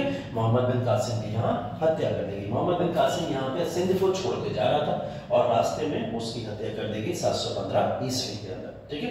20 साल के अंदर मोहम्मद बिन कासिम ने अरब के शासक के तौर पर भी शासन कर लिया और उसके बाद में भारत के अंदर भी 2 इलाकों के अंदर आगे शासन कर लिया और 20 साल की उम्र तक मर गए, ठीक है। मतलब ये पहुंच नहीं पाया था ना रास्ते में लोगों ने बुला के फांसी दी थी। फांसी नहीं, बेसिकली ये बोला जाता है कि हत्या करवा दी, ठीक है, पकड़ के उसकी हत्या करवा दी। अब हत्या करवाने में बहुत सारे फैक्ट हैं, मैंने वही बोला, मैं उसके पीछे नहीं जाना चाह रहा, बहुत लंबी स्टोरी हो जाएगी। कुछ लोगों ने उसको अरेस्ट करके फांसी देने की भी बात की है, कुछ लोगों ने उसको रास्ते में मारने की भी बात की है, कुछ लोगों ने ये भी बोला है कि उसको कैद करके कैद खाने में डाल दिया गया था, 2 साल बाद फिर मारा गया उसके बाद में। कहानियां बहुत सारी, जैसे हमारे यहाँ पृथ्वीराज चौहान की कई सारी कहानियां है ना, ऐसे हिस्टोरिकल पर्सपेक्टिव अलग अलग तरीके से लोग लिखते हैं, लेकिन ये याद रखिएगा कि रास्ते में वापस जाते समय ये मार दिए गए। ठीक है, तो मोहम्मद बिन कासिम की यहाँ पे हत्या हो गई। यहाँ सिंध खाली, सिंध के बाद में ये मुल्तान का इलाका, ये भारत की फिर टेरिटरी का पार्ट बन गया। और 712 से 715 में इस सल्तनत के बाद में मोहम्मद बिन कासिम या अरब कॉन्क्वेस्ट के बाद में अब कॉन्क्वेस्ट अगला जो होगा उसमें बड़ा गैप दिखाई देगा आपको। इस समय काल के अंदर कोई भी मुस्लिम आक्रमणकारी जिसने भारत को प्रभावित किया हो, ऐसा मुस्लिम आक्रमणकारी भारत के ऊपर अटैक करने नहीं आता। ठीक है, तो अब चलते हैं हम लोग दूसरे आक्रमण की तरफ अपने, जिसको हम लोग ने क्या बोला था, अफगान तुर्क आक्रमण, है ना। हाँ, अफगान तुर्क आक्रमण। अफगान तुर्क आक्रमण हम लोग इसको बोल रहे हैं क्योंकि ये जिस ट्राइब से लेने देने वाले थे वो तुर्क थी, और जिस एरिया में रहते थे, हाँ, जिस एरिया में रहते थे वो एरिया अफगान था। ठीक है, और जो ट्राइब थी वो तुर्क हुआ करती थी, तो इसलिए इनको अफगान तुर्क बोला जाता था। ठीक है, तो अफगान तुर्क में हम लोग यहाँ पे किसकी बात करने वाले हैं, महमूद गजनवी। ठीक है, मोहम्मद गजनी भी नाम सुनाई देगा आपको इसका। ठीक है, मोहम्मद गजनी के नाम से भी जाना जाता है, महमूद गजनवी के नाम से भी जाना जाता है। क्यों जाना जाता है, गजनी एक जगह थी अफगान में जहां का ये शासक हुआ करता था। ठीक है, और ये शासक नहीं, इससे पहले इसके जो पूर्वज थे उन पूर्वज में अलक्तगी और सुबुक्तगी, ठीक है, ये दोनों लोग भी इसके लिए जाने जाते हैं कि इन्होंने भी प्रयास किए थे कि भारत के ऊपर आक्रमण करके भारत की कुछ जमीन को जीता जाए, है ना। लेकिन वो वही मैंने बोला कि जिस तरीके से उबैदुल्लाह बुदैल के असफल आक्रमण थे, उस तरीके से यहाँ पे इसका भी कोई प्रभाव देखने को नहीं मिला। इसलिए हम लोग इन दोनों के बारे में ज्यादा चर्चा ना करके सीधे किस पे आते हैं, महमूद गजनवी पे आते हैं। ठीक है, महमूद गजनवी जो मैंने बोला कि कब से शुरू हुआ आक्रमण, 999 AD से शुरू हुआ और कब तक गया, 1027 AD तक। ठीक है, 999 से 1027, और इन समय काल के अंदर लगभग 17 बार आक्रमण भारत के ऊपर किसने किया, महमूद गजनवी। ठीक है, और 17 के 17 आक्रमण आपको ये समझ जाना चाहिए इस समय, एक आक्रमण कोई करे, 2 आक्रमण कोई करे, मैक्सिमम 3 आक्रमण कोई करे तो समझ आता है कि वो भारत में रूल करना चाहता है ना। लेकिन कोई 17 आक्रमण कर दे तो ये तो बिल्कुल भी उचित नहीं होगा कहना कि भारत में रूल करना चाहता था। बहुत सिंपल सा कॉन्सेप्ट है, उसको समझना भी बहुत आसान है। 17 बार आक्रमण का सीधा सीधा अगर एक तथ्य निकाला जाए तो वो है लूटपाट। ठीक है, तो इसका जो ऑब्जेक्टिव था वो क्या था, भारत के अंदर लूटपाट करना। ठीक है, 17 बार के आक्रमण का जो पूरा का पूरा अगर आप इतिहास निकालोगे, सब में आपको दिखाई देगा कि ये भारत से बहुत ज्यादा अमाउंट में सोना ले गया। ठीक है, तो कई सारा लूटपाट का आपको यहाँ पे दिखाई देगा। 17 आक्रमण, 17 के 17 आक्रमण नहीं पढ़ने हैं, हमें उससे कोई लेना देना नहीं कि कितने आक्रमण किए, कितनी बार आक्रमण किए, उसके पूरे हम लोग उसके अंदर नहीं जाएंगे डिटेल्स में कि किस आक्रमण को कब कब के लिए जाना जाता है। हमें कुछ पढ़ना है, बहुत हल्का फुल्का चीजें पढ़नी है। जैसे एक आक्रमण हमें पढ़ना है सोमनाथ टेम्पल का। ठीक है, सोमनाथ टेम्पल के ऊपर जब इसने आक्रमण किया, ये आक्रमण इसका 1025 में हुआ आक्रमण था। कब था, 1025 के अंदर। और 1025 में जब सोमनाथ पे आक्रमण हुआ, ये इसका 16वां आक्रमण था। ये भी ध्यान रखना है, कौन सा आक्रमण था, 16वां आक्रमण। 1025 में सोमनाथ टेम्पल के ऊपर इसने आक्रमण किया। सोमनाथ के अंदर जितनी मूर्तियां लगी थी, उस मंदिर के अंदर जो मूर्तियां लगी थी, वो मूर्तियां सब सोने की थी। पूरी तरीके से उनको कैसा बनाया गया था, सोने का बनाया गया। ठीक है, और इस पूरे के पूरे इलाके को अगर मैं बोलूं कि ये सोमनाथ का इलाका पड़ता कहाँ है ज्योग्राफिकली, तो कौन सा रीजन है, गुजरात। ठीक है, सोमनाथ कहाँ पड़ता है, गुजरात। ठीक है, तो गुजरात के अंदर यहाँ पर इस पूरे के पूरे इलाके के अंदर सबसे ज्यादा सोना उस समय में माना जाता था, होता था। किसकी वजह से, सिर्फ इसकी वजह से जो सोमनाथ टेम्पल था। क्योंकि ऐसा बोला जाता है कि सोमनाथ टेम्पल की सिर्फ मूर्तियां ही नहीं, वहां चलने वाली सीढ़ियां भी सोने की थी, उसमें भी सोना लगा हुआ था, वो भी सब सोने की हुआ करती थी। इतना सोना देख के कहीं ना कहीं महमूद गजनवी पागल हो गया, जिसकी वजह से उसका 1025 में जो अटैक था वो किस पे था, सोमनाथ टेम्पल पे। इससे पहले 15 अटैक इसके हो चुके। अब वो सिंध में दिखेगा, कभी मुल्तान में दिखेगा आपको, कभी और आगे बढ़ जाओगे तो आपको कश्मीर के इलाके में भी दिख जाएगा। ऐसे अलग अलग बहुत सारे आक्रमण दिखाई देंगे, लेकिन एक सबसे प्रभावी आक्रमण ये वाला था जिसने पूरी तरीके से इसकी इमेज को बदल के ही रख दी। ठीक है, तो ये आक्रमण हुआ और इस आक्रमण में बहुत सारा सोना लूटा गया। इतना सोना लूटा गया कि बोला गया कि भारत के अंदर मिलने वाले सोने में से तकरीबन 20% सोना पूरा का पूरा हमारा खाली हो गया था। ठीक है, 100 अगर % सोना मिलता था उसमें से 20% सोना तो सिर्फ यहीं पे था, जिसकी वजह से 20% सोने से हम लोग खाली हो गए थे। ठीक है, तो महमूद गजनवी का ये सोना जिसमें इसने लूटा 1025 के अंदर 16वां अटैक सोमनाथ टेम्पल के ऊपर कहलाता है। मूर्तियां तोड़ दी थी इसने उस समय, सब कुछ डिस्ट्रॉय करके चला गया था। ठीक है, जिसकी वजह से इसको सबसे ज्यादा हम लोग अगर नेगेटिव कैरेक्टर के तौर पर देखेंगे इस सोमनाथ टेम्पल की वजह से माना जाता है। चलो, सोमनाथ टेम्पल के ऊपर इसका अटैक हुआ 1025 के अंदर। ये अटैक करके वापस जा रहा था, वापस जाते समय से रास्ते में मिल गया कुछ जाट। ठीक है, कौन मिल गया? कुछ जाट मिल गया। जाट लोग हरियाणा गुज्जर वाले लोग जानते होंगे, दिल्ली भी के अंदर वो जाट लंबे लंबे चौड़े 7-7 फुट वाले होते हैं, है ना। अब ये 7-7 फुट के लोग इसे मिल गए रास्ते में और इन लोगों ने इसका रास्ता रोक लिया। ठीक है, उन्हें भी पता था कि कितना सारा सोना लूट के लेके जा रहा है। ठीक है, सोना देख के उनके भी मन में लालच आया और उन्होंने इसका रास्ता रोक के बोला कि जितना सोना तुमने लूटा है उसका 50% हमें चाहिए। ठीक है, क्या बोला? 50% हमें चाहिए, और अगर 50% नहीं दोगे तो हम यहाँ से तुम्हें जाने नहीं देंगे। ठीक है, तो जाटों का समूह था, कई सारा बड़ा गिरोह था। पहले ये सब समुदाय में रहा करते थे, कबीले होते थे, अलग अलग कबीलों में रहा करते थे और कबीले जिस कबीले से जो राजा निकलता था उसको कुछ ना कुछ टैक्स के रूप में दे के जाया करता था। जैसे आप अगर यहाँ से बरेली तक जाओगे तो टैक्स टोल दोगे ना, तो किसी के रास्ते में घुसने के लिए, किसी के एरिया में टेरिटरी में घुसने के लिए उसे कुछ कर दोगे, है ना। वैसे ही करो क्या है, तो ये लोग क्या करते थे, कुछ ना कुछ करके फॉर्म में दिया करता है। लेकिन इतना सारा सोना देख के महमूद गजनवी के मन में लालच था, वो सोना लेके भागना चाहता था। जाटों का रास्ता जो पड़ा, उस जाटों के रास्ते से इसने क्या करा, लेके सोना भागने का प्रयास किया। जाटों ने इसे घेर लिया और घेर के आधा सोना 50% सोने की डिमांड करी। उसने देने से मना किया, उन्होंने लूट लिया। ठीक है, उन्होंने लूट लिया का बहुत सारा सोना यहाँ से लूट लिया गया। किससे? यहाँ महमूद गजनवी से। महमूद गजनवी का 1025 का आक्रमण। 1027 में महमूद गजनवी ने बोला कि तुमने मेरे सोने को छीना कैसे, है ना। अगला आक्रमण इसने किस पे कर दिया? जाटों पे ही कर दिया। ये आक्रमण लूटपाट के लिए नहीं था, ये इसका बहुत पर्सनल आक्रमण था जिससे ये जाटों से बदला लेना चाहता था। ठीक है, तो जाटों से बदला लेने के लिए इसने जाटों के ऊपर अटैक करा। और 17वां आक्रमण हम लोग ध्यान रखते हैं क्योंकि यही क्वेश्चन पूछे जाते हैं, 16वां आक्रमण और 17वां आक्रमण किसके ऊपर था। तो 17वां आक्रमण आप ध्यान रखेंगे जाटों से बदला लेने के लिए था। जो जाट यहाँ पे इससे सोना लूटे थे उस सोने को वापस लेना और कहीं ना कहीं इसकी जो इज्जत यहाँ चली गई थी उसको वापस से गेन करने के लिए इसने उनके ऊपर आक्रमण कर दिया। तो 17वां आक्रमण किसके ऊपर हुआ? पूरा जाटों के ऊपर हुआ। ठीक है, जाटों के ऊपर आक्रमण करके इसने जाटों को लूटपाट के यहाँ से चला गया और उसके बाद में ज्यादा समय नहीं, 1030 AD अप्रॉक्स डेट मानी जाती है, महमूद गजनवी की डेथ हो गई। ठीक है, महमूद गजनवी की डेथ हो गई, वरना डेथ नहीं होती पता नहीं और कितने आक्रमण करता, है ना। और ये डटा ही पड़ा था, हर साल 2 साल 1.5 साल में कोई ना कोई आक्रमण के लिए तैयार रहता था। ठीक, और ऐसा नहीं कि इसने से भारत पे आक्रमण किए, जैसे भारत पे आक्रमण के लिए नहीं जाना जाता है, इसके आक्रमण जाने जाते हैं और भी रीजन के ऊपर। ये एशियन कॉन्टिनेंट के लगभग सभी इलाकों के अंदर आक्रमण कर चुका था, लेकिन सबसे ज्यादा सोना कहाँ मिला? भारत के अंदर, है ना। भारत में ही सबसे ज्यादा सोना था, तो सबसे ज्यादा सोना इसको यहाँ देखने को मिलता था, इसलिए ये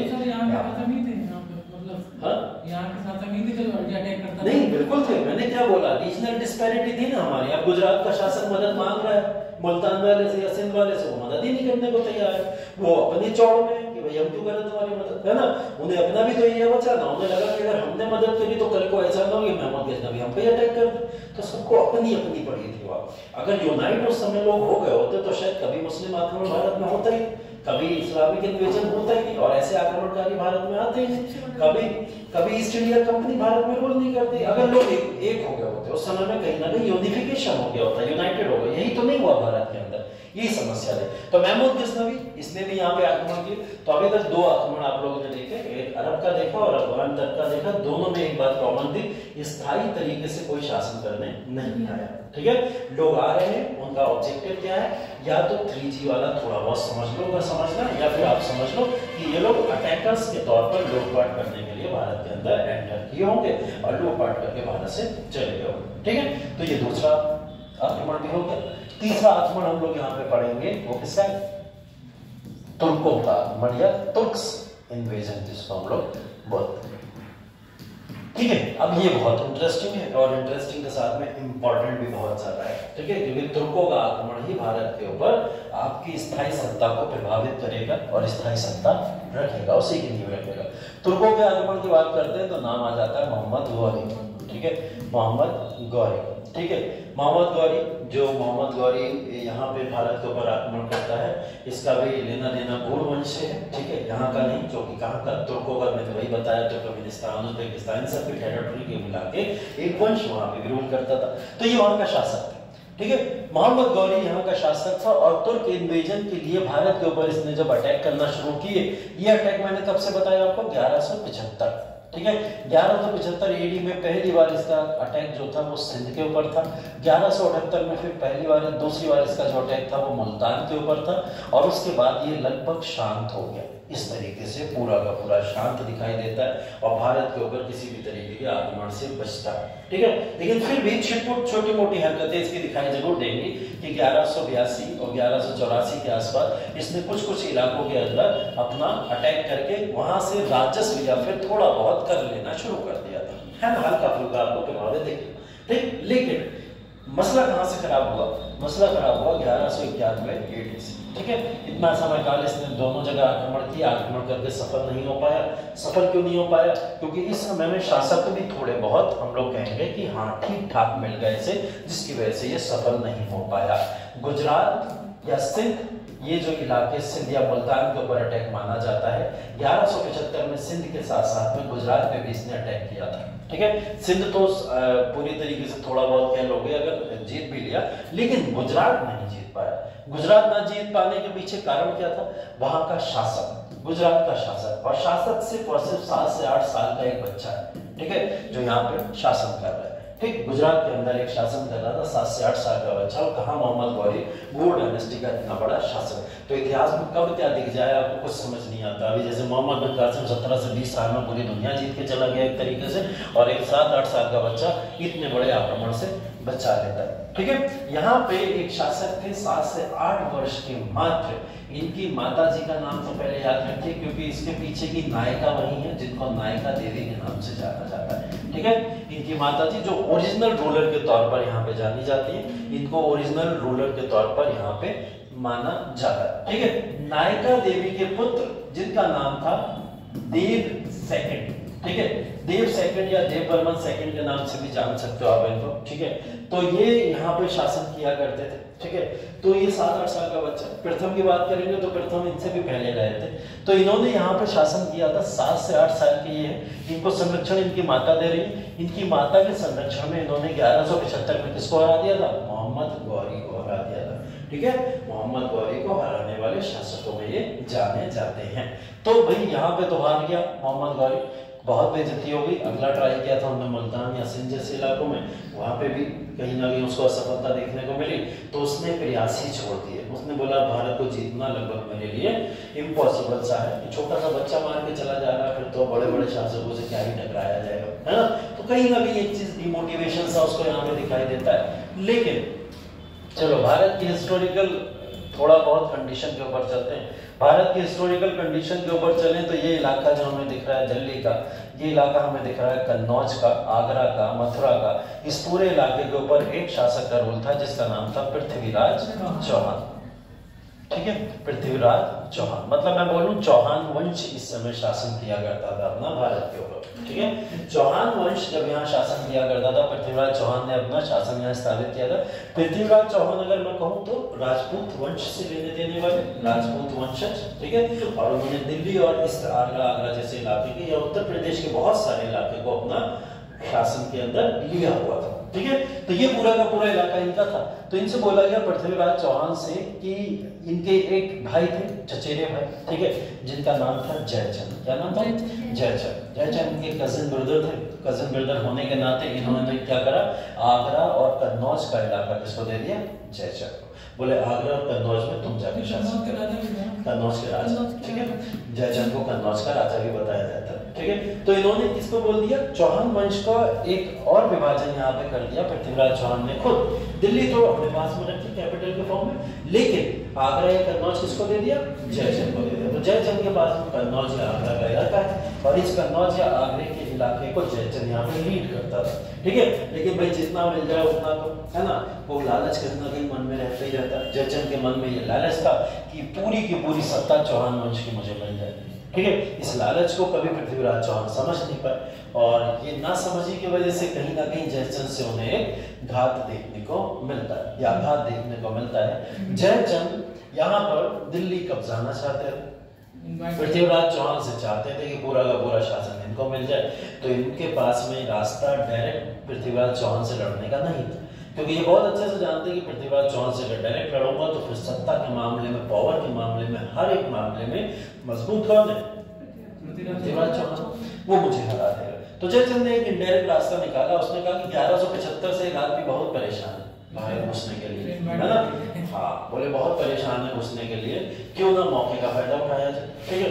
जयचंद को तो पता था भाई कि भारत के अंदर मुस्लिम आक्रमणकारी आते हैं, आक्रमण करते हैं, आक्रमण करके चले जाते हैं, लूटपाट करेंगे, बहुत ज्यादा इसको इसका हिस्सा दे दिया जाएगा। तो मोहम्मद गौरी को उसने बुलाया और मोहम्मद गौरी को 1191 के अंदर इन्वाइट कर दिया। अब आप खुद सोचो, एक हारा हुआ राजा जो बैठा हुआ है उसको भारत से खुद इन्विटेशन मिल जाए, जो खुद बैठा हुआ है इंतजार में कब मैं भारत की टेरिटरी को जीत के कब्जा लूं, कब भारत की टेरिटरी को अपने हिस्से में ले लूं। इसी के लिए तो वो इंतजार कर रहा है कितने समय से, 1175 से, है ना। अब उसे एक मौका जयचंद की तरफ से सीधा मिल गया, इन्विटेशन। जयचंद ने 1191 में इन्विटेशन दिया और 1191 में वो इन्विटेशन के पाते हुए सीधे भागे पृथ्वीराज चौहान की तरफ। पृथ्वीराज चौहान इस बात से अनजान है, उसे नहीं पता कि किसने इन्विटेशन दिया, क्या इन्विटेशन हुआ। उसे सिर्फ इतना पता है कि मोहम्मद गौरी अटैक करने भारत आ, ठीक है। मोहम्मद गौरी जब भारत के ऊपर अटैक करने आएगा, इसके लिए जयचंद साथ देंगे पृथ्वीराज चौहान का। पृथ्वीराज चौहान को तो यही पता होगा ना, क्योंकि भाई पूरी टेरिटरी देने वाला व्यक्ति है ना, इतना तो बनता है। लेकिन ये समस्या थी कि जयचंद इनके फेवर में नहीं थे। जयचंद ने छुपे तौर पर मदद करी किसकी, मोहम्मद गौरी की, क्योंकि इन्वाइट करने वाला वो, मदद करने वाला वो। लेकिन 1191 AD के अंदर पहला बैटल जाना जाता है तराइन का। तराइन की पहली लड़ाई, तराइन का फर्स्ट बैटल माना गया इसको। और फर्स्ट बैटल ऑफ तराइन के अंदर यहाँ पर पृथ्वीराज चौहान वर्सेस मोहम्मद गौरी एक लड़ाई देखी गई, ठीक है। इस लड़ाई के अंदर जयचंद ने ओपनली सपोर्ट नहीं किया, किसको, दोनों को नहीं किया। यहाँ पे किसी को सपोर्ट करता हुआ दिखाई नहीं देगा, क्योंकि अगर करेगा जयचंद सपोर्ट मोहम्मद गौरी को यहाँ पे, तो हो सकता है रिस्क है ना। हाँ, तो उसने क्या करा, सिर्फ छुप के तौर पर सारे रास्ते बता दिए थे कि ऐसे ऐसे आना, ये अटैक करना, ये तरीका, इस तरीके से तुम इसको जीत जाओ, है ना। तो हाँ, जयचंद वही वाले हिसाब किताब वाले हो। तो क्या हुआ, जयचंद ने जब यहाँ पर इन्वाइट किया मोहम्मद गौरी को, मोहम्मद गौरी ने आके ताव में अटैक कर दिया। पृथ्वीराज चौहान है, नाम इतना छोटा नहीं कि भाई इतना बड़ा शासक आसानी से हार जाए बैठ के। उसको तो भी कुछ ना कुछ बातें और कुछ ना कुछ चीजें पता ही होंगी, है ना। फर्स्ट बैटल ऑफ तराइन के अंदर पृथ्वीराज चौहान के ऊपर जब मोहम्मद गौरी ने अटैक किया, पृथ्वीराज चौहान तैयार, और उस तैयारी के साथ में इन्होंने बहुत आसानी से किसको हरा दिया, मोहम्मद गौरी को। पहले बैटल में पृथ्वीराज चौहान की विजय होती है और विजय होते हुए पूरा का पूरा ये इलाका इनके कब्जे में अभी भी है और मोहम्मद गौरी वापस, ठीक है। अब आप इसमें कह लो मोहम्मद गौरी की किस्मत ही खराब, ठीक है। तो 75 से अटैक करने के प्रयास कर रहा है बार बार, तो उसको खुद ऑफर मिला, उसके बाद में एक शासक भी मिल गया उसे साथ में, तब भी हार गया, है ना। तो उसके बाद में ये तब भी हार जाता है। हारने के बाद में अब ये सीधा फोन करता है किसको, जयचंद को। फोन नहीं चलते थे उस समय, नहीं मैं समझना, फोन करता है, ठीक है, पत्र चला करते थे उस समय। तो ये सीधा इसको बोलता है कि भाई तुमने क्या बता दिया मुझे, मैं कहाँ फालतू में चक्कर में पड़ गया जाकर, मेरी कितनी ज्यादा आर्मी बर्बाद हो गई, कितना पैसा बर्बाद हो गया, सब स्पॉइल हो गया मेरा, ये सब कौन भरेगा, कौन करेगा इसका, है ना। तो जयचंद ने बोला एक कमी रह गई, वो कमी चलो इस बात को नहीं करते, ठीक है। तो जयचंद ने बोला कमी क्या, तो इसने क्या बोला, मोहम्मद गौरी ने क्या कमी है, उसने बोला अब मैं ओपनली तुम्हें फेवर करके लड़ूंगा अपनी आर्मी लाके, ठीक है। सेकंड वाला तराइन का युद्ध होता है 1192 में, ये फिर इसको चैलेंज कर देता है। पृथ्वीराज चौहान कभी चैलेंज के लिए मना नहीं करते थे, हमेशा तैयार, राजपूत खून है, हमेशा तैयार रहता था, आओ लड़ लो, कोई दिक्कत वाली बात नहीं, और वो तैयार, ठीक है। तो वो तैयार थे इस बात के लिए कि आओ आके लड़ लो। पृथ्वीराज चौहान ने फिर से इनको बोल दिया कि आओ तराइन में फिर से सेकंड बैटल हो जाएगा, और इस बार निर्धारित हो ही जाएगा लक्ष्य कि कौन जीत के अपनी गद्दी यहाँ पे बचा पाता है, ठीक है। पृथ्वीराज चौहान को नहीं पता था कि जयचंद ऐसा कर रहा है, किसी भी तरीके की कोई न्यूज नहीं थी, लेकिन जैसे ही वो बैटल शुरू हुआ, जैसे ही वो लड़ाई शुरू हुई, पृथ्वीराज चौहान की जो सेना के साथ में जयचंद की सेना थी वो जस्ट एक टर्न ले लेती है ना, और घूम के पूरी तरीके से किधर मिल जाती है, जाके मोहम्मद गौरी। अब आप लोग खुद सोचो कि अगर आर्मी खड़ी हुई है जस्ट सामने किसकी, मोहम्मद गौरी की, इधर सामने खड़ी हुई है पृथ्वीराज चौहान की, और उसके पीछे एक आर्मी खड़ी है जयचंद की, ठीक है। तो मोहम्मद गौरी और पृथ्वीराज चौहान के बीच लास्ट में एक आर्मी और खड़ी थी, कौन सी, जयचंद। वो आर्मी किसी पे अटैक कर दे, पृथ्वीराज चौहान पे अटैक कर दे, तो इधर की आर्मी इधर की आर्मी दोनों मिलकर किसको दबा देंगे, है ना, पृथ्वीराज चौहान की आर्मी को दबा देंगे। ये नुकसान झेलना पड़ा पृथ्वीराज चौहान को। अब वही वाली बात आ जाती है ना विभीषण वाली, जो हम लोग बात कर रहे थे, यहाँ पे घर का वेदी लंका ढाए, वो वही हुआ कि घर के वेदी ने यहाँ पे लंका ढा दी पूरी तरीके से, और Prithviraj Chauhan second battle of Tarain में हारे गए। ना ही हारे गए बल्कि इस बैटल में माना गया इनको मार दिया गया, ठीक है। इस बैटल में मारे गए, बैटलफील्ड में मारने वाले राजाओं में इनकी संख्या काउंट भी होती, ठीक है। कुछ पिक्चरें भी आई हैं रिसेंट टाइम में, उसमें नहीं दिखाया गया है मारे गए, सर मतलब इसमें आ गया मतलब ये क्या कर लिया, ऐसा पड़ा है कि जो पृथ्वीराज चौहान थे उनकी सोती हुई सेना पे आक्रमण किया था इसमें। हाँ देखो, अचानक से रात में और तो हो रहा था, मैंने वही बताया ना, बैटल का मतलब क्या होता है, बैटल एक दिन का नहीं होता, और बैटल एक दिन का होता है, वॉर नहीं होता है, बैटल तो एक दिन का होता है। आक्रमण अगर आप इसको वॉर होता तो वॉर को युद्ध बोलते, और युद्ध कई दिन तक चलता है, हमें पता ही है डेफिनेशन में, इसको बैटल बोला जा रहा है, तो आर्मी ऑब्वियस सी बात है आमने सामने थी। धोखा इसमें क्या हुआ कि जयचंद की सेना मिल गई, और मिलने के बाद में इन्होंने क्या करा, उसके ऊपर आक्रमण कर दिया पृथ्वीराज चौहान की सेना के ऊपर, जिसकी वजह से वो पूरी आर्मी यहाँ पर छोड़ के भाग जाती है। भागने के बाद में सब इधर उधर तितर-बितर हो गए, सब इधर उधर हो गए, बाद में पृथ्वीराज चौहान को मार दिया, है ना। ये चीज की जाती है इसके अंदर, लेकिन मैंने वही बोला कि अभी इसको लेके वही दो चार कहानियां फिर आपको मिल जाएंगी। आज जो कंट्रोवर्शियल होती हैं चीजें, उसमें कहीं ना कहीं कहानियां बहुत सारी मिल जाती है ना। तो इसमें भी बोला गया कि अभी पृथ्वीराज चौहान नहीं मारे गए, पृथ्वीराज चौहान बदला लेने के लिए आए थे मोहम्मद गौरी से वापस, और मोहम्मद गौरी को मार के फिर मरे हैं। तो 1206 के अंदर जो मोहम्मद गौरी की मृत्यु दिखाई गई है वो ऐसी दिखाई है कि पृथ्वीराज चौहान ने मोहम्मद गौरी को मारा, आंखें निकाल ली थी, ऐसा भी कुछ था, आगे फोड़ दी थी, कैद कर लिया था। मैं वही कह रहा हूँ, दो तीन स्टोरीज है, लेकिन जो ऑथेंटिक स्टोरी आपको मिलेगी वो ये दिखेगी कि पृथ्वीराज चौहान का यहाँ चैप्टर बंद है, उसके बाद में हिस्टोरिकली नहीं दिखेगा, ठीक है। और अगर आप देखोगे कई सारी किताबों में इसका वर्णन किया जरूर है, लेकिन हम एनसीईआरटी में एनसीईआरटी बताती है, हम उसी को बिलीव करते हैं, और एनसीईआरटी ने बोल दिया है बात, क्योंकि भाई जाओ सतीश चंद्रा लिख रहे हैं, राइटर हैं, वो तो इस बात को लिखे बैठे हुए कि पृथ्वीराज चौहान इसके बाद में कहीं युद्ध मारे, ठीक है, वो इसके बाद कहीं नहीं है, उन्होंने साफ तौर पर लिख दिया, ठीक है। तो इसके बाद कहीं नहीं का मतलब युद्ध फील्ड में चले, ठीक है। अब युद्ध फील्ड में जो भी है जैसे भी है, पृथ्वीराज चौहान का फिलहाल चैप्टर 1192 में तराइन की लड़ाई के बाद में नहीं ओपन दिखेगा कहीं भी, वो खत्म हो गया यार। तराइन की लड़ाई के बाद में भाई जयचंद बचे, जयचंद आगरा कन्नौज से सपना लेके बैठे थे दिल्ली मेरा, ठीक है, ठीक है, चलो।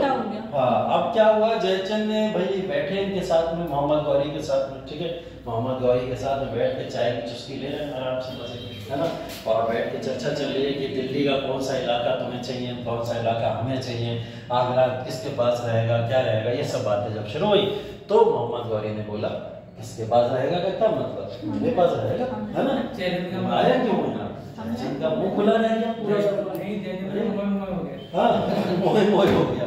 तो जयचंद इस बात पे काफी ज्यादा हैरान था कि मुझे तो ये लगा था कि मैंने इस पूरे के पूरे समय काल में मुस्लिम आक्रमणकारी जो भी थे रूल करने नहीं आते, मुझे लगा 2-3 साल के लिए तुम्हें जो राजस्व चाहिए कर चाहिए मैं सब दे दूंगा, लेकिन जयचंद तो इस उम्मीद में था पूरा साम्राज्य उसे मिलेगा।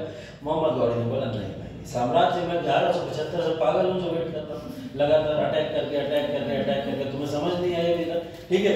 जयचंद इस बात से नाराज हो गया, जयचंद ने बोला कि नहीं मैंने पृथ्वीराज चौहान को यहाँ से अगर हटाया है तो ये सत्ता मैं ही लेके रहूंगा। मोहम्मद गौरी बोले तुमने नहीं हटाया, मैंने हटाया। ठीक है, इन दोनों में विवाद बढ़ता चला गया। विवाद इस हद तक बढ़ गया कि 1194 में अब ये तय किया जाएगा कि कौन दिल्ली की गद्दी के ऊपर बैठेगा एक बार फिर से। ठीक है, और 1194 में अब ये जो लड़ाई है वो किसके बीच है? मोहम्मद गौरी और जयचंद, जिसको बोला जाता है चंदावर की लड़ाई। ठीक है, चंदावर की लड़ाई, चंदावर की लड़ाई हुई यहाँ पे। और इस चंदावर की लड़ाई में मोहम्मद गौरी के लिए कोई बड़ी चीज नहीं थी जयचंद को हरा देना। ठीक है, जब पृथ्वीराज चौहान को जो व्यक्ति हराया हुआ हो उसका खुद सोचो मोटिवेशन कहाँ होगा, है ना, कि पृथ्वीराज चौहान जैसे व्यक्ति को हरा दिया, फिर जयचंद उनके लिए कुछ भी नहीं थे। तो उन्होंने जयचंद की सेना को बहुत आसानी से यहाँ पे हरा के पूरा का पूरा दिल्ली सल्तनत का इलाका अपने साम्राज्य में लिया। यहीं से आगरा, कन्नौज, ये सारे के सारे इलाके किसमें मिल गए? दिल्ली सल्तनत के पार्ट में जाके मिल गए। ठीक है, और 1194 से माना गया कि भारत के अंदर गूढ़ वंश या फिर गौरी ने अपना राजवंश स्थापित कर लिया होगा। कुछ तो नहीं बचा ना, अब तो दिल्ली भी जीत गए, सारी तरीके से चीजें आ गई साथ में। ठीक, लेकिन उसके बाद में भी 1194 में ये पूरा का पूरा दिल्ली अपने हाथों में लेने के बाद में भी यहाँ पर मोहम्मद गौरी ने कभी भी यहाँ अपना राज्य स्थापित नहीं किया। ठीक है, समय गुजरता चला गया, समय हो गया 1206।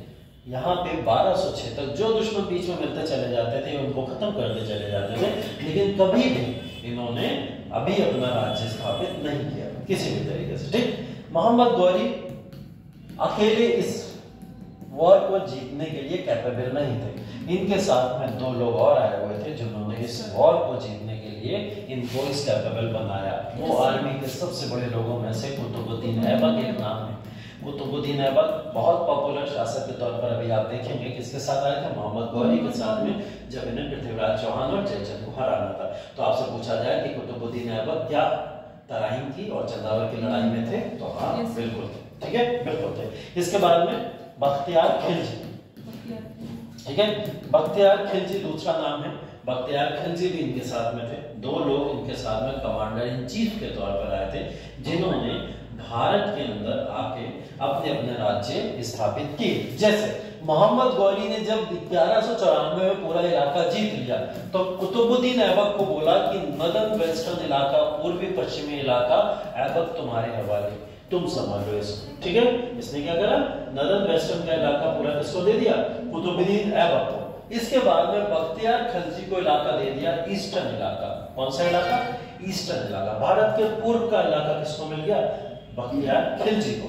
बख्तियार खिलजी को इसने आदेश दिया, जाओ जाके तुम पूरे के पूरे भारत को जीत लो। और ये जीता। इसने ऐसे पूरी की पूरी लाइन खींच दी, ये पूरे सेंट्रल इंडिया के बीच में। गुजरात से इसने जीतना शुरू किया और जीता जीता बिहार के अंदर आया। और बिहार के अंदर आपको पता है एक बड़ी सी यूनिवर्सिटी में आग लगी थी और पूरी किताबें, सारे इतिहास सब डिस्ट्रॉय कर दिए गए। कौन सी यूनिवर्सिटी थी? नालंदा विश्वविद्यालय। तो नालंदा या विक्रमशिला जैसे विश्वविद्यालय को डिस्ट्रॉय करने के लिए जाना चाहता है बख्तियार खिलजी को। और इसने इस पूरे के पूर्व के इलाके के अंदर अपना राज्य जाके स्थापित किया। ठीक है, तो भाई ये शासक जो गौरी वंश के आए, इन्होंने क्या करा? अपने 2 लोगों को खास करके कुतुबुद्दीन ऐबक और बख्तियार खिलजी के हाथों अपना साम्राज्य सौंपा। और मोहम्मद गौरी का कोई खास इंटरेस्ट भारत में था नहीं। ठीक है, खास इंटरेस्ट नहीं था। वो भारत में आता था, जाता था, घूमता था, चला जाता था, लेकिन ये राज्य संभाल कौन रहे थे? ये लोग संभाल रहे थे। उसके प्रतिनिधि के तौर पर, कमांडर के तौर पर। तभी इन्होंने कभी अपने आप को राजा घोषित नहीं किया, क्योंकि गौरी ने कभी ऐसा नहीं किया था। ठीक है, अब क्या हुआ? कुतुबुद्दीन ऐबक है कौन? मोहम्मद गौरी के द्वारा खरीदा गया एक गुलाम। ठीक है, खरीदा गया। पहले मैंने बताया था गुलाम प्रथा चला करती थी, है ना। वो जो भी कुशल लोग दिखा करते थे उनको खरीद लिया जाता था। ठीक है, जैसे कई सारे गुलाम भारत के अंदर बहुत पॉपुलर हुए, उन्हीं में से कुतुबुद्दीन ऐबक भी एक बहुत ही पॉपुलर गुलाम है। तो कुतुबुद्दीन ऐबक को यहाँ पे भी लाया गया। और कुतुबुद्दीन ऐबक के साथ साथ में बख्तियार खिलजी भी है, ये भी उनके गुलाम के तौर पर थे। एक नाम अभी आप और यहाँ पे पढ़ोगे कि मोहम्मद गौरी और कुतुबुद्दीन ऐबक दोनों का गुलाम एक व्यक्ति और था जिसका नाम था इल्तुतमिश। ठीक है, इल्तुतमिश को बोला जाता है, जो दोनों के गुलाम के तौर पर जाना जाता है। ये बड़े कैरेक्टर्स हाँ, इल्तुतमिश के लिए क्वेश्चन भी आया था, गुलामों का गुलाम किसे बोला जाता है पीसीएस में, तो ये इल्तुतमिश को ही बोला जाता था। तो भाई मोहम्मद गौरी के द्वारा ये भारत के अंदर छोटे छोटे प्यादे छोड़े गए थे जिन्होंने भारत के ऊपर आने वाले समय में एक लंबी सत्ता स्थापित कर दी। ठीक है, 94 से लेके 2000 कह सकते हैं 1204 तक यहाँ पर मोहम्मद गौरी आता जाता रहा, लेकिन 1204 में इसने स्थायी अपना निवास ले लिया तुर्क में। ठीक है, और इसने कहा कि मेरा मन नहीं लगता भारत में, मैं तुर्क में ही रहना चाहता हूँ, मेरे जो पूर्वज हैं उनकी जमीन वही है। तो ये वहीं पे जाके इसकी डेथ हो जाती, और डेथ होने के बाद में ये खत्म। मोहम्मद गौरी का राजवंश यहाँ से खत्म। जैसे ये मारा जाता है, कुतुबुद्दीन ऐबक के हाथों में पूरा दिया जाता है, और दिल्ली सल्तनत की शुरुआत यहीं से मानी जाती है। कब से? 1206 1206 में जब इसकी डेथ होती है तो ये दिल्ली सल्तनत इसके हाथों में आ जाती है, वो कुतुबुद्दीन ऐबक। कुतुबुद्दीन ऐबक भी इसकी शान में, या फिर कहीं ना कहीं कह सकते हो कि उनकी रिस्पेक्ट में अपने आप को राजा घोषित नहीं करेगा, अपने आप को राजा का लक़ब नहीं देगा, अपने नाम पे खुतबा नहीं पढ़वाएगा, कुछ नहीं करेगा। हाँ, क्षेत्र बटा हुआ है। हाँ, क्षेत्र बटा हुआ। कुतुबुद्दीन ऐबक नदन वेस्टर्न इलाका है पूरा, उत्तर भारत जो है, पश्चिमी भारत जो है, वो इलाका इनका है, और ये जो पूर्वी इलाका है वो बख्तियार खिलजी का है। ठीक है, बख्तियार खिलजी का पूर्वी इलाका। तो 1206 ईस्वी के अंदर दिल्ली की सल्तनत शुरू हो जाती है, इसी को हम लोग कहते हैं दिल्ली सल्तनत की शुरुआत। और दिल्ली सल्तनत की जब शुरुआत हुई भारत के अंदर, यही पूरा का पूरा कार्यकाल अब हम लोग को पढ़ना है 1206 से लेकर 1526 तक। ठीक है, 1206 से लेकर कहां तक? 1526। 1526 क्यों? क्योंकि 1526 में मुगल राजवंश आ गया था, फिर मुगल राजवंश पढ़ना है। तो 1206 से लेकर 1526 तक का समयकाल दिल्ली सल्तनत का समयकाल है, और इस समयकाल को हम लोग को यहाँ पे पढ़ना है। ठीक है, यहाँ तक क्लियर है बातें? चलो अब लिखो, अब कुछ लिखो।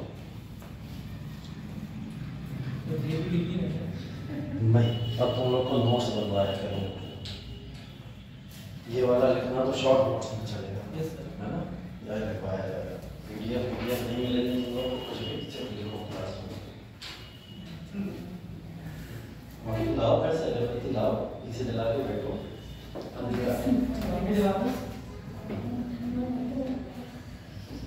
चलो हेडिंग डालो, भारत में इस्लाम का आगमन, भारत में इस्लाम का आगमन डैश, भारत में इस्लाम का आगमन डैश, अरब आगमनों से लेकर दिल्ली सल्तनत तक, अरब आगमनों से लेकर दिल्ली सल्तनत तक।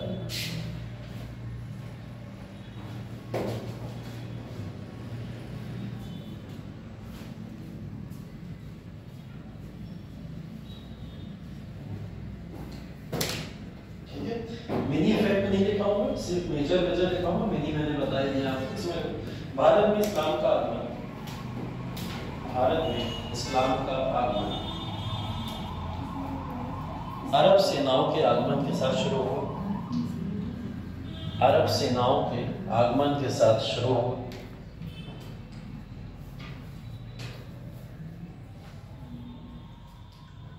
जो सदियों तक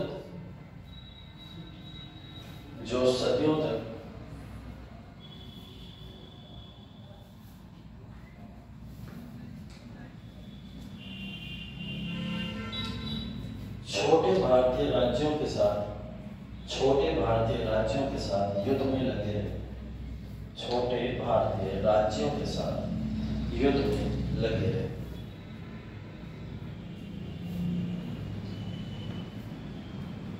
सात सौ बारह ईस्वी में सिंध पर 712 ईस्वी में सिंध पर मोहम्मद बिन कासिम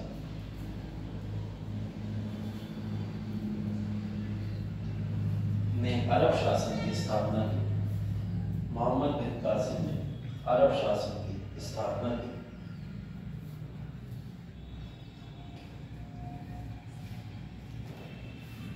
बाद में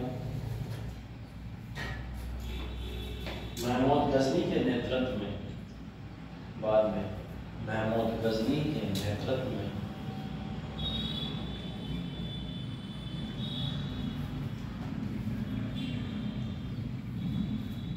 भारत पर कितने आक्रमण हुए?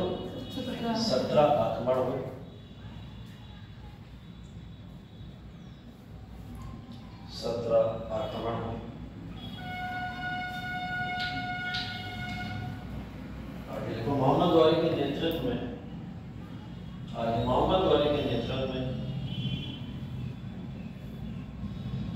गौरी ने भारत में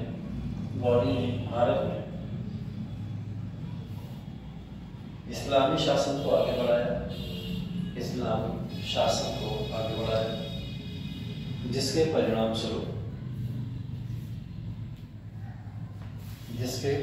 स्वरूप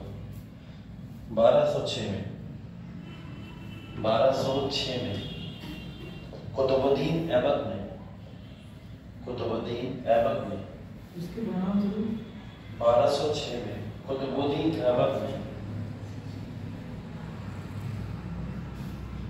दिल्ली सल्तनत की स्थापना की।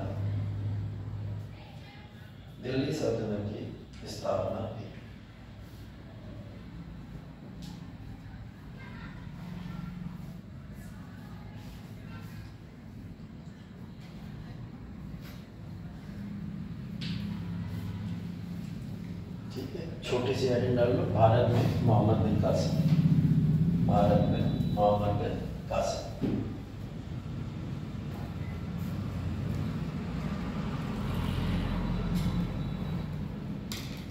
मोहम्मद बिन कासिम ने राजा ताहिर को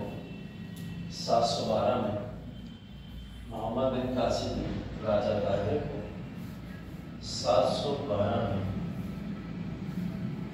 हराने के बाद सिंध पर अपना शासन स्थापित किया, एवं अगले वर्ष मुल्तान को भी जीत लिया।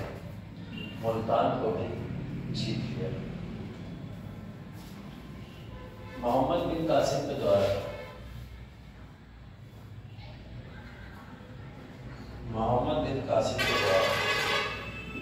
किए गए प्रशासनिक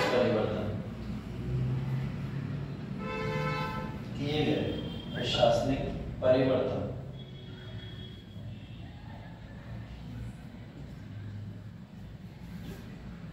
अति महत्वपूर्ण है। डैश लगा के नीचे लिख देना, जैसे कर व्यवस्था जैसे लिख चुके हो पीछे, उसको यहाँ पे कॉपी में पेस्ट कर देना। ठीक है, इस पे छोड़ दो। ठीक, उसके बाद हेडिंग डाल लो, भारत में गजनवी।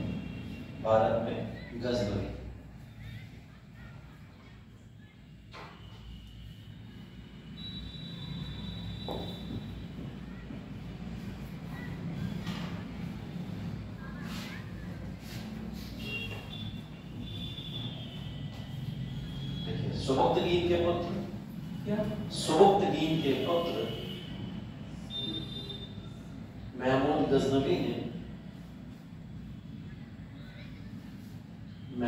गजनवी ने भारत पर 17 बार आक्रमण किया। 17 बार आक्रमण किया।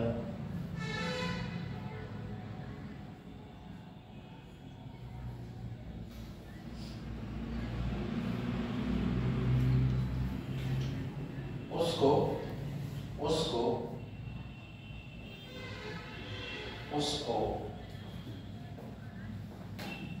यामीन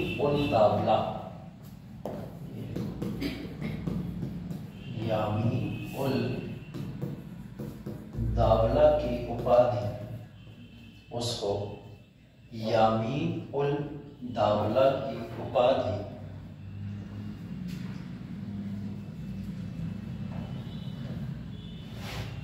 अब्बासी खलीफा अब्बासी खलीफा के द्वारा दी गई, अब्बासी खलीफा के द्वारा दी गई।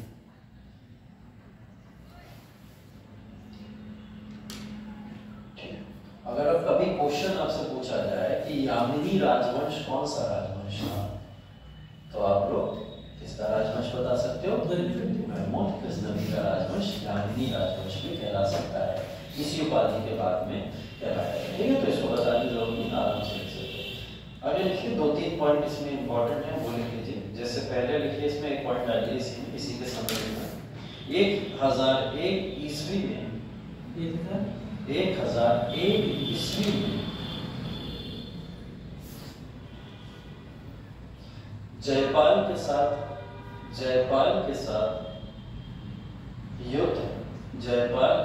युद्ध।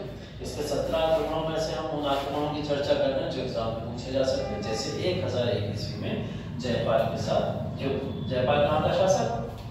गुजरात। ठीक है, गुजरात का शासक। उसके बाद दूसरा लिखिए इसमें,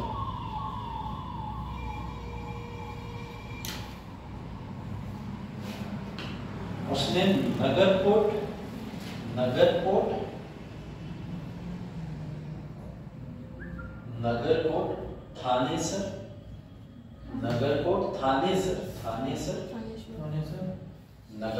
थानेसर, कन्नौज, मथुरा जैसे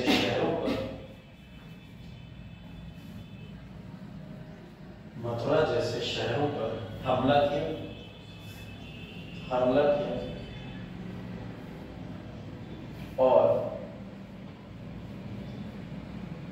और 1025 में सोमनाथ मंदिर को लूट लिया। 1025 में सोमनाथ मंदिर को लूट लिया। उसका अंतिम आक्रमण भारत में जाटों के विरुद्ध था।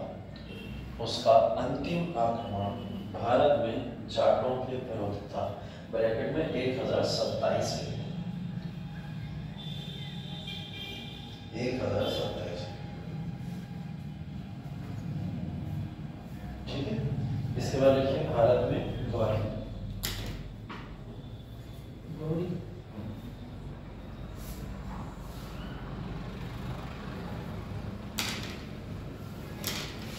ठीक है, इसमें लिखिए 1175। पहले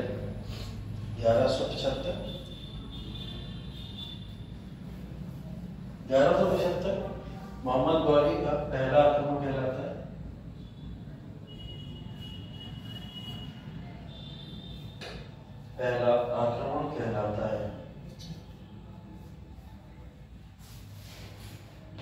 जो गुजरात से होते हुए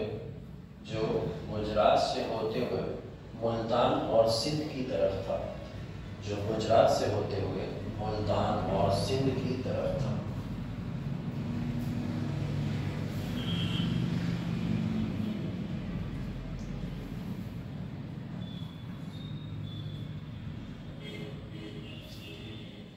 उसके बाद आगे लिख लेना पृथ्वीराज के साथ युद्ध। और नीचे पॉइंट 1 लिख लेना, तराइन का प्रथम है 1191 लिख लो इसे। दूसरा पॉइंट लिख लो, तराइन का द्वितीय है 1112।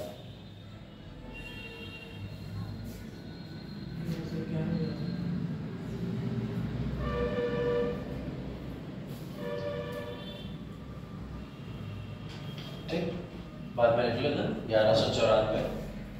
आगे अगला पॉइंट करके लिखना 1194 चंदावल की लड़ाई।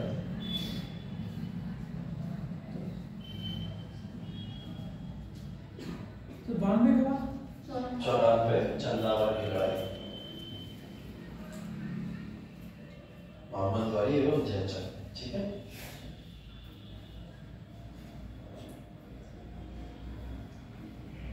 उसके बाद लास्ट में लिख लो कुतुबुद्दीन ऐबक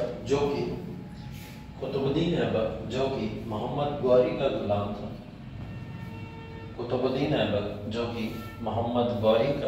था। अंततः 1206 में अंततः 1206 में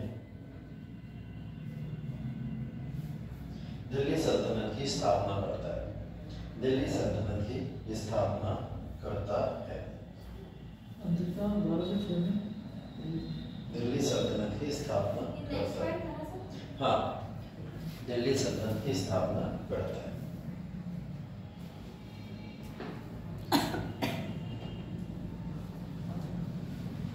ठीक है, तो ये 8 से 13वीं शताब्दी तक हम लोग ने एक इतिहास देखा। फिर 8वीं से सर मतलब इस बात में कितनी सच्चाई है कि जो जयचंद्र थे उनकी पुत्री से पृथ्वीराज चौहान का मतलब प्रेम था, ये तो इस वजह से वो नाराज थे, इस वजह से ये इतिहास में लिखा हुआ है, ये बातें लिखी हैं। सच्चाई तो देखो, इतिहास के कुछ फैक्ट ऐसे हैं कि कुछ लोगों ने बदनाम करने के लिए ही लिखे हैं शासकों को, है ना।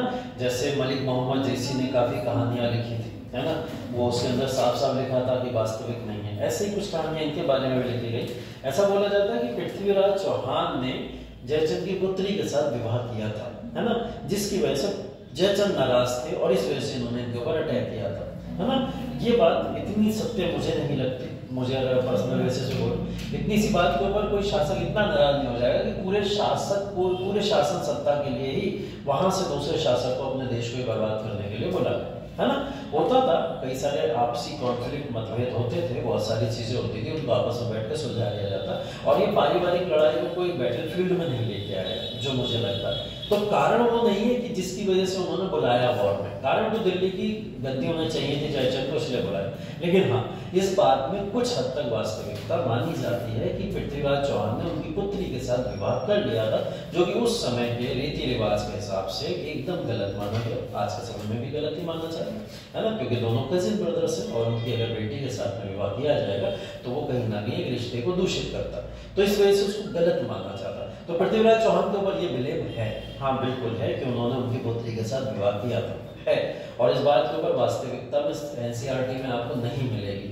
मैं वही है कि इसलिए क्योंकि श्योरिटी नहीं है इसको लेकर एनसीईआरटी में नहीं है। हाँ, एनसीईआरटी में जब लिखा ही नहीं हो तो मैं इसके ऊपर टिप्पणी भी क्या करूं, जब लिखा ही।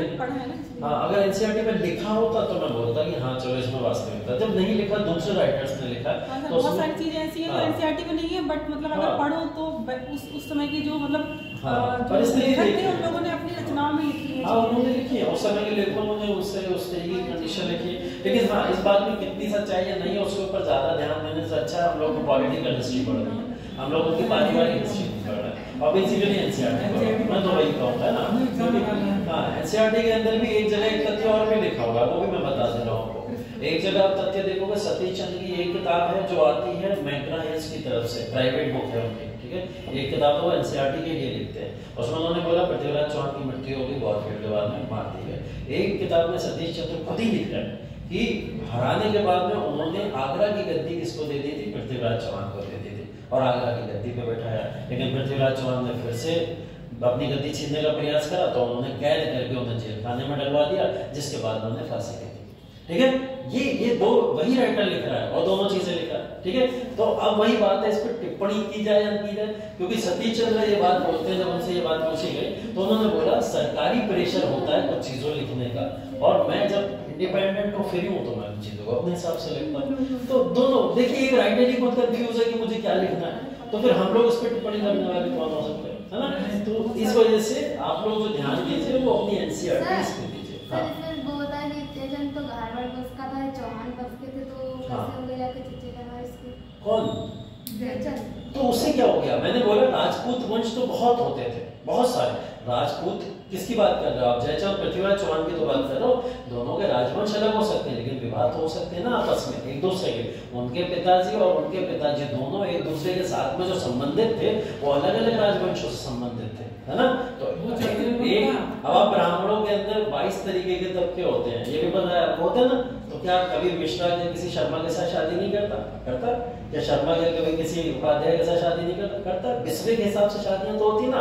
तो ऐसे राजपूतों में भी तो अलग अलग बिस्वे थे, तो एक राजपूत दूसरे राजपूत के साथ विवाह संबंध किया करता था, जिसकी वजह से इनमें रिलेशन दिखाई देता है, ठीक है। तो ऐसा रिलेशन दोनों कजिन ब्रदर्स राजनीतिक मतभेद था।